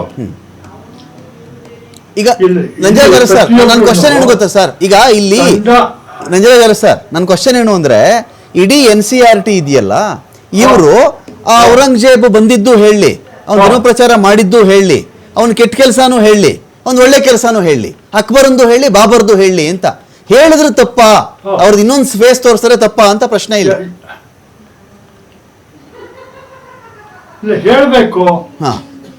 ಇಲ್ಲೇನ್ ಮಾಡ್ತಾರೆ ಇವರು? ಕೆಟ್ಟದ್ದು ಹೇಳ್ತಾರೆ, ಒಳ್ಳೇದು ಹೇಳಲ್ಲ. ಈಗ ಅಕ್ಬರ್ ಆಸ್ಥಾನದಲ್ಲಿ ಈಗ ಜೋಧಾಬಾಯಿ ಅಕ್ಬರ್ ಕಥೆ ಗೊತ್ತು ನಿಮ್ಗೆ? ಮದುವೆ ಆಗಿದ್ದ ಅವಳ ರಾಜಸ್ಥಾನದವ್ರು ಹೇಗೆ ಹೊಂದ್ಕೊಂಡಿದ್ರು ಅವ್ರ ಕಥೆ ಗೊತ್ತು. ಅಕ್ಬರ್ ಅವ್ರು ಹೇಗಿದ್ರು? ಅವರು ಅಕ್ಬರ್ ಕಾಲದೊತ್ತಿಗೆ ಅವ್ರು ಬೆಳೆದ ವಾತಾವರಣ, ಅವ್ರ ಸ್ವಂತ ಚಿಂತನೆಯಿಂದ ನಾವು ಹೊಂದಾಣಿಕೆ ಮಾಡ್ಕೊಂಡು ಹೋಗ್ಬೇಕು ಬಾಬರ್ ಬಂದಂತ ಪರಿಸ್ಥಿತಿ ಇವತ್ತಿಲ್ಲ ಅಂತ ಅವ್ರು ಯೋಚನೆ ಮಾಡ್ತಾ ಹೊಂದಾಣಿಕೆ ಮಾಡ್ತಾ Okay. ಮುಖಂಡರ ಜೊತೆ ಹೊಂದಾಣಿಕೆ ಮಾಡ್ಕೊಂಡು ಇವರು ಅದೇ ತರ ಹೋದ್ರು. ಫೈನ್ ಇಲ್ಲಿ ನಾವು ಅವರ ಬದಲಿಸ್ತಿ ನಮ್ಮ ಕಲುಷಿತ ಚಿಂತನೆ ಇವರು ಒಟ್ಟಿಗೆ ಆಗ್ತೀವಿ ನಾವು. ಈಗ ಒಂದು ಹೊಸ ರಮಾಕಾಂತ್ ಹೊಸ ಉದಾಹರಣೆ ತಗೊಳ್ರಿ. ಏನು ಮೂರು ವರ್ಷದಿಂದ ಕೊರೋನಾ ಬಂತು, ಹೌದು ತಾನೆ? ಹೌದು. ಕೊರೋನಾ ಬಂದಾಗ ಸನ್ಮಾನ್ಯ ಪ್ರಧಾನಮಂತ್ರಿಯವರು 24 ಗಂಟೆಗಳಲ್ಲಿ ಜನ ಊರ್ ಬಿಟ್ಟು ಅವ್ರ ಸ್ಥಳಕ್ಕೆ ಹೋಗ್ಬೇಕು ಅಂದ್ರು. ಎಷ್ಟು ಜನ ಸತ್ರು ದಾರಿಯಲ್ಲಿ? ಸರ್ ನೀವು ಒಂದ್ ನಿಮಿಷ ಮಧ್ಯೆ ಮಾತಾಡ್ಬೇಡಿ. ಇಲ್ಲ ಅಲ್ಲ, ಯಾವುದಕ್ಕೋ ಬಂದೆ ಕೇಳ್ರಿ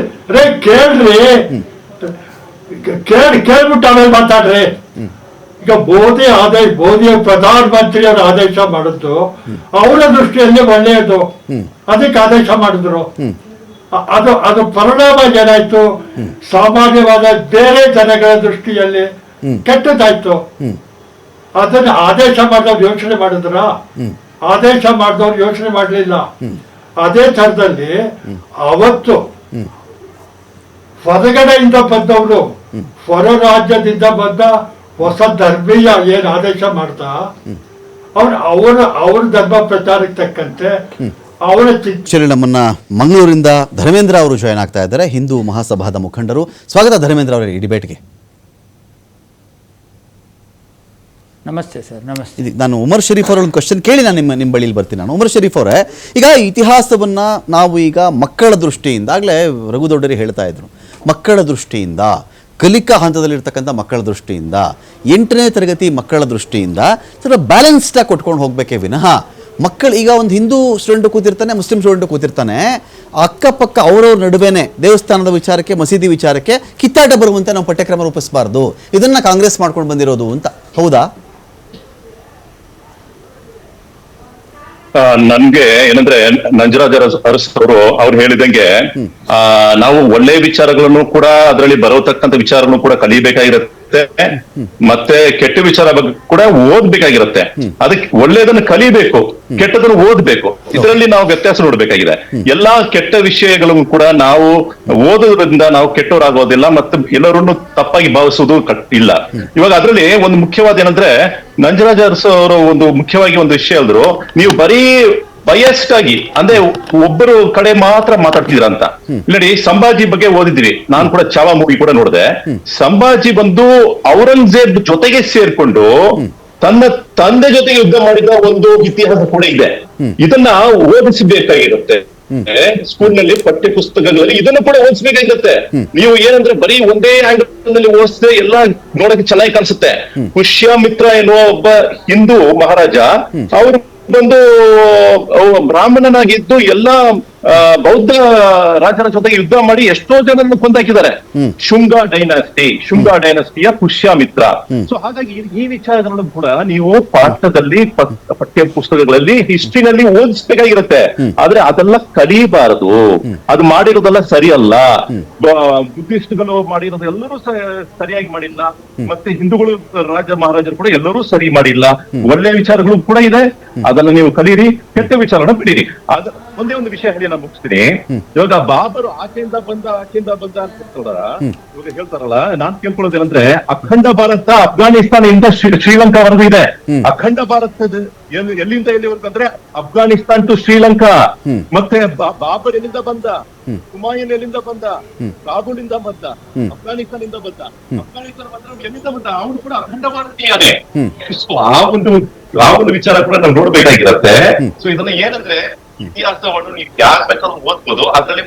ಅದರಲ್ಲಿ ಏನಂದ್ರೆ, it all depends upon our mind set. ನಾವು ಏನ್ ಉದ್ದೇಶ ಇಟ್ಕೊಂಡು ನಾವು ಓದ್ತಿದೀವೋ ಅದರ ಮೇಲೆ ಪರಿಣಾಮ ಆಗುತ್ತೆ. ಫೈನ್. ಇದೀಗ ನಾನು ಧರ್ಮೇಂದ್ರ ಅವರ ಮತ್ತೆ ಧರ್ಮೇಂದ್ರ ಅವರೇ, ಈಗ ಆಯಾ ಕಾಲಘಟ್ಟದಲ್ಲಿ ಜೈನಿಸಂ, ಬುದ್ಧಿಸಂ, ಹಿಂದೂಯಿಸಂ, ಶೈವೇಟ್ಸು, ವೈಷ್ಣವೇಟ್ಸು, ಈ ಥರ ಬೇರೆ ಬೇರೆ ಪಂಥಗಳು ಬಂದಿವೆ. ಯಾವ ಕಾಲದಲ್ಲಿ ಯಾವ ರಾಜ ಯಾವ ಧರ್ಮವನ್ನು ಅಥವಾ ಯಾವ ಪಂಥವನ್ನು ಅನುಸರಿಸಿದ್ನೋ ಅವನ ಉಚ್ಛ್ರಾಯ ಕಾಲದಲ್ಲಿ, ಉತ್ತುಂಗದ ಕಾಲದಲ್ಲಿ ಅವನನ್ನು ಒಪ್ಪದೇ ಇರೋ, ಸಪೋಸ್ ಈಗ ವೈಷ್ಣವೇಟ್ಸು ಶೈವೇಟ್ಸ್ನ ಒಪ್ಪಲಿಲ್ಲ ಅಂದ್ಕೊಳ್ಳಿ, ಶೈವ ಪಂಥವನ್ನು ವೈಷ್ಣವರು ಒಪ್ಪಲ್ಲ, ನಾವು ನಾಮ ಇಟ್ಕೊಳ್ತೀವಿ ಅಂತಾರೆ, ನಾನು ಶಿವನ ಆರಾಧನೆ ಮಾಡ್ತೀನಿ ಅಂತ ಶೈವರು ಹೇಳ್ತಾರೆ, ವಿಷ್ಣು ಆರಾಧನೆ ಮಾಡ್ತೀನಿ ಅಂತ ಹೇಳಿ ವೈಷ್ಣವರು ಹೇಳ್ತಾರೆ. ಈ ಕಾರಣಕ್ಕೆ ಬಿಟ್ವೀನ್ ವೈಷ್ಣವ ಅಂಡ್ ಶೈವಾಸು ಯುದ್ಧಗಳು ನಡೆದಿದೆ, ರಕ್ತಪಾತಗಳಾಗಿದೆ. ಬೌದ್ಧರು ಸ್ಟ್ರಾಂಗ್ ಆಗಿದ್ದಾಗ ಜೈನರ ಮೇಲೆ ಹಲ್ಲೆ ಆಗಿದೆ, ಜೈನರನ್ನ ಮೇಲೆ ಇಟ್ಕೊಂಡು ಇನ್ಯಾವತ್ತು ಇನ್ನೊಬ್ಬ ಸ್ಟ್ರಾಂಗ್ ಆದಾಗ ಜೈನ ಬಸದಿಗಳನ್ನ ಒಡೆದು ಹಾಕಿರ್ತಕ್ಕಂಥ ಉದಾಹರಣೆಗಳು ಸಾವಿರಾರಿವೆ ನಮ್ಮಲ್ಲಿ.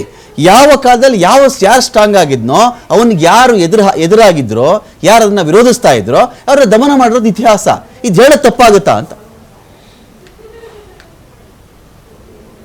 ಇಲ್ಲ ಸರ್, ತಪ್ಪಾಗುವುದಿಲ್ಲ. ಆದರೆ ಎಲ್ಲಿ ಸತ್ಯ ಇದೆ ಆ ಸತ್ಯವನ್ನು ಮಕ್ಕಳಿಗೆ ಹೇಳಿಕೊಡುವಂಥದ್ದು ಅನಿವಾರ್ಯತೆ ಇದೆ. ಆದರೆ ಈ ನಾನು ಆವಾಗದಿಂದ ನಮ್ಮ ಕಾರ್ಯಕ್ರಮವನ್ನು ನೋಡಿಕೊಂಡು ಬಂದಿದ್ದೇನೆ, ಇಲ್ಲಿ ರಾಜಕೀಯ ದೃಷ್ಟಿಕೋನದಿಂದ ಚಿಂತನೆಯನ್ನ ಮಾಡ್ತಾರೆ ವಿನಃ ಒಂದು ನ್ಯಾಯ ಮತ್ತೆ ಇತಿಹಾಸವನ್ನ ಸ್ಪಷ್ಟವಾಗಿ ತಿಳಿಸುವ ಪ್ರಯತ್ನ ಆಗ್ತಾ ಇಲ್ಲ. ನಾನು ಕೂಡ ವಿದ್ಯಾಭ್ಯಾಸವನ್ನು ಮಾಡಿಕೊಂಡು ಬಂದಂಥ ಸಮಯದಲ್ಲಿ ನಮಗೆ ತಿಳಿಸಿಕೊಟ್ಟಿರೋದು ಏನಂದ್ರೆ, ಮುಸ್ಲಿಮರು ಈ ದೇಶವನ್ನು ಆಳಿದ್ದಾರೆ, ಮುಸಲ್ಮಾನರು ಒಳ್ಳೆಯವರು. ಈಗ ನೋಡಿ, ಇತಿಹಾಸದ ಪುಸ್ತಕಗಳನ್ನು ತೆಗೆದು ನೋಡಿದಾಗ ನಮಗೆ ಶಿವಾಜಿ ಬಗ್ಗೆ ಒಂದಿಷ್ಟು ಪೇಜ್ ಮಾತ್ರ, 1, 2, 3, 4 ವಾಕ್ಯ ಮಾತ್ರ ತಿಳಿಸ್ತಾರೆ. ಮತ್ತೆ ಔರಂಗಜೇಬ, ಬಾಬರ್ ಇವರೆಲ್ಲ ಭಾರತಕ್ಕೆ ದಾಳಿಕೋರರಾಗಿ ಬಂದ್ರು ಕೂಡ ಅವರು ದಾಳಿಕೋರರು ಅಥವಾ ದರೋಡೆಕೋರರು ಅಂತ ಎಲ್ಲೂ ಬಿಂಬಿಸಿಲ್ಲ. ಅವರು ಈ ದೇಶಕ್ಕೆ ಬಹಳ ಉತ್ತಮವಾದ ಕೊಡುಗೆಯನ್ನು ಕೊಟ್ಟರು ಅಂತ ಹೇಳ್ತಾರೆ. ನಾನು ಕೇಳ್ತಾ ಇರೋದು, ನನಗೆ ಎಂಥ ಕೊಡುಗೆಗಳು ಕಾಣ್ತಾ ಇಲ್ಲ. ಆದ್ರೆ ಶಿವಾಜಿ ಮಹಾರಾಜರನ್ನ ತೋರಿಸಿ, ಅವರ ಸದ್ಗುಣಗಳನ್ನ ತೋರಿಸಿಕೊಡೋದ್ರೊಳಗೆ ಕಾಂಗ್ರೆಸ್ ಮತ್ತೆ ಕಮ್ಯುನಿಸ್ಟರ ಚಿಂತನೆಗಳು ಬಹಳಷ್ಟು ಪ್ರಭಾವ ಬೀರಿದೆ ಅಂತ ನಮ್ಗೆ ಆಮೇಲೆ ತಿಳಿಲಿಕ್ಕೆ ಶುರುವಾಯಿತು. ಏನು ಇದರ ಹಿಂದ ಕಡೆ ನಾವು ಕೂಡ ಅಧ್ಯಯನ ಮಾಡಿದಾಗ ನೋಡಿ, ನಾನು ಒಂದು ಮಾತು ಹೇಳ್ತೇನೆ, ಶಿವಾಜಿ ಮಹಾರಾಜರ ಉತ್ತಮ ಗುಣಗಳಲ್ಲಿ ಒಂದಾಗಿದೆ ಏನಂದ್ರೆ, ಅವರು ಪರಸ್ತ್ರೀಯರನ್ನ ತಾಯಿಯಾಗಿ ಕಾಣ್ತಾ ಇದ್ರು. ಅದೇ ನೀವು ಅಕ್ಬರ್ ಅಲ್ಲಿ, ಬಾಬರ್ನಲ್ಲಿ ಅಂತ ಗುಣಗಳನ್ನು ಕಾಣಲಿಕ್ಕೆ ಸಿಕ್ಲಿಲ್ಲ ನಮಗೆ. ಏಕೆಂದ್ರೆ ಹಿಂದೂ ಸಮಾಜದ ಅನೇಕ ಹೆಣ್ಣುಮಕ್ಕಳನ್ನ ಅತ್ಯಾಚಾರ ಮಾಡಿ ಅವರ ಧರ್ಮಕ್ಕೆ ಮತ ಪರಿವರ್ತನೆಯನ್ನ ಮಾಡಿದ್ದು. ಇದು ಮಕ್ಕಳಿಗೆ ಹೇಳಿಕೊಡಿ, ಇಸ್ಲಾಮಿಗೂ ಹಿಂದೂ ಧರ್ಮಕ್ಕೂ ಅಂದ್ರೆ ಸನಾತನ ಧರ್ಮಕ್ಕಿರುವ ವ್ಯತ್ಯಾಸಗಳು. ಇಲ್ಲಿ ಏನಾಗುತ್ತೆ, 8ನೇ ಕ್ಲಾಸಿನ ಮಕ್ಕಳಿಗೆ ನೀವು ಇಸ್ಲಾಮಿನ ಒಳ್ಳೊಳ್ಳೆ ಗುಣಗಳನ್ನ ಹೇಳಿಕೊಡುವ ಮೂಲಕ ಹಿಂದೂ ಧರ್ಮವನ್ನ ಅಲ್ಲಿ ತಣ್ಣದಾಗಿ ಅಥವಾ ಅದನ್ನು ಸೂಕ್ಷ್ಮವಾಗಿ ಒಂದಿಷ್ಟು ಬೇಕಾ ಬೇಡದ ರೀತಿಯಲ್ಲಿ ವಿವರಣೆ ಕೊಡುವ ಮೂಲಕ ಇಸ್ಲಾಂ ಅತ್ಯಂತ ಶ್ರೇಷ್ಠವಾದ ಧರ್ಮ, ನಾವು ಅದನ್ನು ಒಪ್ಪಿಕೊಳ್ಬೇಕು ಎಂಬ ಒಂದು ಮನಸ್ಥಿತಿಯನ್ನ ಮಕ್ಕಳ ತಲೆಯಲ್ಲಿ ತುಂಬಾ ಪ್ರಯತ್ನ ಆಗುತ್ತೆ. ನಾವು ಇದನ್ನು ವಿರೋಧಿಸ್ತೇವೆ. ನೀವು ಏನು ಮಾಡಕ್ ಹೊರಟಿದ್ದೀರಿ ಇವತ್ತು NCRTC ಮಾಡುವಂತ ಕಾರ್ಯವನ್ನು ನಾನು ಶ್ಲಾಘಿಸ್ತೇನೆ. ವಿಚಾರ ಸ್ಪಷ್ಟ ಇದೆ, ಅದನ್ನು ಸಮಾಜದ ಮುಂದೆ ಇಡಬೇಕು. ಯಾಕೆಂದ್ರೆ ಬಾಬರ್ ಮಾಡಿದ್ದ ಏನು, ಅಕ್ಬರ್ ಮಾಡಿದ್ದೇನು, ಹೌದು ಒಳ್ಳೆ ಗುಣಗಳನ್ನು ಕೂಡ ತಿಳಿಸಿ, ಇಲ್ಲ ಅಂತ ಹೇಳ್ತಾ ಇಲ್ಲ ನಾನು. ಆದ್ರೆ ಅದರ ಜೊತೆಯಲ್ಲಿ ಬಾಬರ್ ಎಂದು ಉತ್ತಮವಾದ ಕಾರ್ಯಗಳನ್ನು ಎಲ್ಲೊಂದು 10% ಮಾಡಿದ ನನಗೂ ಕೂಡ ಗೊತ್ತಿಲ್ಲ ಅದು. ಆದ್ರೆ ಅವನ ಇತಿಹಾಸವನ್ನು ನಾನು ಬೇರೆ ರೀತಿಯಲ್ಲಿ ಓದಿದಾಗ ಅವ ಈ ದೇಶವನ್ನ ಲೂಟಿ ಮಾಡುವ ಉದ್ದೇಶದಿಂದ, ಮತಾಂತರವನ್ನು ಮಾಡುವ ಉದ್ದೇಶದಿಂದಲೇ ಈ ಭಾರತಕ್ಕೆ ಬಂದ. ಆದ್ರಿಂದ ಅಕ್ಬರ್ ಅದನ್ನೆಲ್ಲವನ್ನು ನಾವು ಗಮನಿಸಿಕೊಂಡಾಗ ಇಸ್ಲಾಮಿನಿಂದ ಈ ದೇಶಕ್ಕೆ ಎಂದು ಒಂದು ಪೈಸೆಯ ಲಾಭ ಆಗ್ಲಿ ಅಥವಾ ಮಕ್ಕಳು ಕಲಿಯುವಂತ ವಿಚಾರಗಳಾಗ್ಲಿ ಏನಾದ್ರೂ ಇದೆ ಅಂತ ಹೇಳಿದ್ರೆ ಅದು ಇಲ್ಲ ಅಂತ ನಾನು ಸ್ಪಷ್ಟವಾಗಿ ಹೇಳ್ತೇನೆ. ಆದ್ರೆ ಸನಾತನ ರಾಜರುಗಳು, ಅವಾಗ ಇನ್ನೊಬ್ರು ಯಾರು ಹೇಳ್ತಾ ಇದ್ರು, ಒಬ್ಬನಿಗೊಬ್ಬ ನಾವು ಹೊಡೆದಾಡ್ತಾ ಇದ್ದೇವೆ. ಹೌದು, ರಾಜರು ತಮ್ಮ ರಾಜ್ಯ ವಿಸ್ತರಣೆಗೋಸ್ಕರ ಹೊಡೆದಾಡ್ತಾ ಇದ್ರು. ಆದ್ರೆ ಅಲ್ಲಿ ಒಂದು ಗಮನಿಸ್ಕೊಳ್ಬೇಕು, ಅಲ್ಲಿ ಎಲ್ಲೂ ಮತಾಂತರ ಬರಲಿಲ್ಲ, ಎಲ್ಲೂ ಅತ್ಯಾಚಾರಗಳಾಗ್ಲಿಲ್ಲ. ಒಂದೇ ಮತ, ಇದೆಲ್ಲ ಇದ್ದದೆ. ಆದ್ರೆ ಹೌದು, ಒಂದೇ ಮತ ಒಂದೇ ಧರ್ಮ ಇತ್ತು. ಆದ್ರೆ ಅಲ್ಲಿ ನಾವು ಗಮನಿಸಿಕೊಳ್ಳಬೇಕಾಗಿರುವುದು ತಾಯಂದಿರ ಬಗ್ಗೆ ಅವರು ನಡೆದುಕೊಂಡಂತಹ ರೀತಿಗಳು, ಅದನ್ನು ಕೂಡ ಗಮನಿಸಿಕೊಳ್ಬೇಕು. ಇವತ್ತು ಮಕ್ಕಳ ತಲೆಯಲ್ಲಿ ನಾವೇನ್ ತಲೆವಿಸ್ತೇವೆ ಅಂದ್ರೆ, ಆ ಹೆಣ್ಣು ಮಕ್ಕಳಂದ ಕೂಡಲೇ ಅದನ್ನ ಆ ಒಂದು ವೈಭವೀಕರಣವನ್ನ ತೋರಿಸ್ಕೊಳ್ಬೇಕು. ನಂಗೆ ಅದು ಹೇಳಲಿಕ್ಕೆ ಬೇಡ, ಆ ರೀತಿಯಲ್ಲೇ ಅವರು ವೈಭವೀಕರಿಸಿಕೊಂಡು ಪಾಠ ಅಖಾಡ ಬಿಗ್ ಫೈಟ್ ವಿಶೇಷ ನಾನು ಮತ್ತೆ ಮುಂದುವರಿಸ್ತಾ ಇದ್ದೀನಿ. ಇಲ್ಲಿ ನನ್ನ ಪಾಯಿಂಟ್ ಇದೆ. ಇಲ್ಲಿ ನಾನೀಗ ಇದನ್ನ ಇವರು ರಘುದೊಡ್ಡೇರು ಕೇಳಿಬಿಟ್ಟು, ರಘುದೊಡ್ಡೇರಿಯವರೇ, ಇತಿಹಾಸವನ್ನು ಪೊಲಿಟಿಕಲಿ, ಎಕನಾಮಿಕಲಿ, ಸೋಷಿಯಲ್ ಡೈನಾಮಿಕ್ಸ್ ಇಟ್ಕೊಂಡೇ ಪಾಠ ಮಾಡಬೇಕಾ ನಾವು, ಅಥವಾ ಇಲ್ಲಿ ಅನೇಕ ಇತಿಹಾಸಕಾರರು ಹೇಳ್ತಿರೋದೇನು ಅಂದರೆ, ಕೆಲವರು ಹೇಳ್ತಾ ಇದ್ದಾರೆ ಅವನು ಬೇರೆ ಹೆಂಗಸರನ್ನ ತಾಯಿ ಥರ ನೋಡ್ತಾ ಇದ್ದ, ಒಬ್ಬ ರಾಜ ನೋಡಿರಬಹುದು. ಎಲ್ಲರೂ ರಾಜರ ಆ ಥರ ಮಾಡಿದರೆ ನಮಗನ್ಸಲ್ಲ, ಮುಘಲರು ಎಲ್ಲರೂ ಹಾಗೆ ಮಾಡಿದರೆ ಅಂತಲೂ ನಾನು ಹೇಳಲ್ಲ, ಮಾಡಿಲ್ಲ ಅಂತಲೂ ನಾನು ಹೇಳಲ್ಲ. ಸೊ ಒಬ್ಬೊಬ್ಬ ರಾಜಂದೇ ಹಾಗಾದರೆ ಗುಣಗಾನ ಮಾಡ್ಕೊಂಡು ಹೋದರೆ 8ನೇ ತರಗತಿ ಮಕ್ಕಳ ಪಠ್ಯವನ್ನು ಒಂದು 10,000 ಪೇಜ್ ಮಾಡಬೇಕಾಗತ್ತಾ ನಾವು? ಒಂದೇ ಒಂದು ಹಿಸ್ಟ್ರಿ? ಖಂಡಿತವಾಗ್ಲೂ ಎಲ್ರದ್ದು ಹೊಗಳಿ. ಆಮೇಲೆ ಅವ್ರು ಇನ್ನೊಂದು ಹೇಳ್ತಾ ಇದ್ರು, ಕೆಲವು ಹಿಂದೂ ರಾಜರದು ನೀವು ಕಡಿಮೆ ಪುಟಗಳು, ಶಿವಾಜಿಯಲ್ಲಿ ಜನಿಸ್ತಾ, ಎಷ್ಟರಲ್ಲಿ ಪಟ್ಟಕ್ಕೆ ಏರ್ದ, ಅವ್ನ ಗುರುಗಳು ಯಾರಾಗಿದ್ರು, ಅಮ್ಮ ಏನ್ ಪಾಠ ಹೇಳ್ಕೊಟ್ಟಿದ್ರು, ಯಾವ ಯುದ್ಧಗಳನ್ನು ಮಾಡ್ದ, ಮುಗ್ದೋಯ್ತಾ ಶಿವಾಜಿ ಎಂಡಲ್ಗೆ. ಅವನು ಮಿಠಾಯಿ ಡಬ್ಬಿಯಲ್ಲಿ ಮಿಠಾಯಿ ಇದರಲ್ಲಿ ಡಬ್ಬದಲ್ಲಿ ಅವಿತುಕೊಂಡು ಪರಾರಿಯಾದ, ವ್ಯಾಕರಣ ಖವನ ಬಳಸಿದ, ಇದರಿಂದ ಔರಂಗಜೇಬನಿಗೆ ಇದಾಗ್ಬಿಡ್ತು, ಇಷ್ಟನ್ನ ಸಾಕಾದು.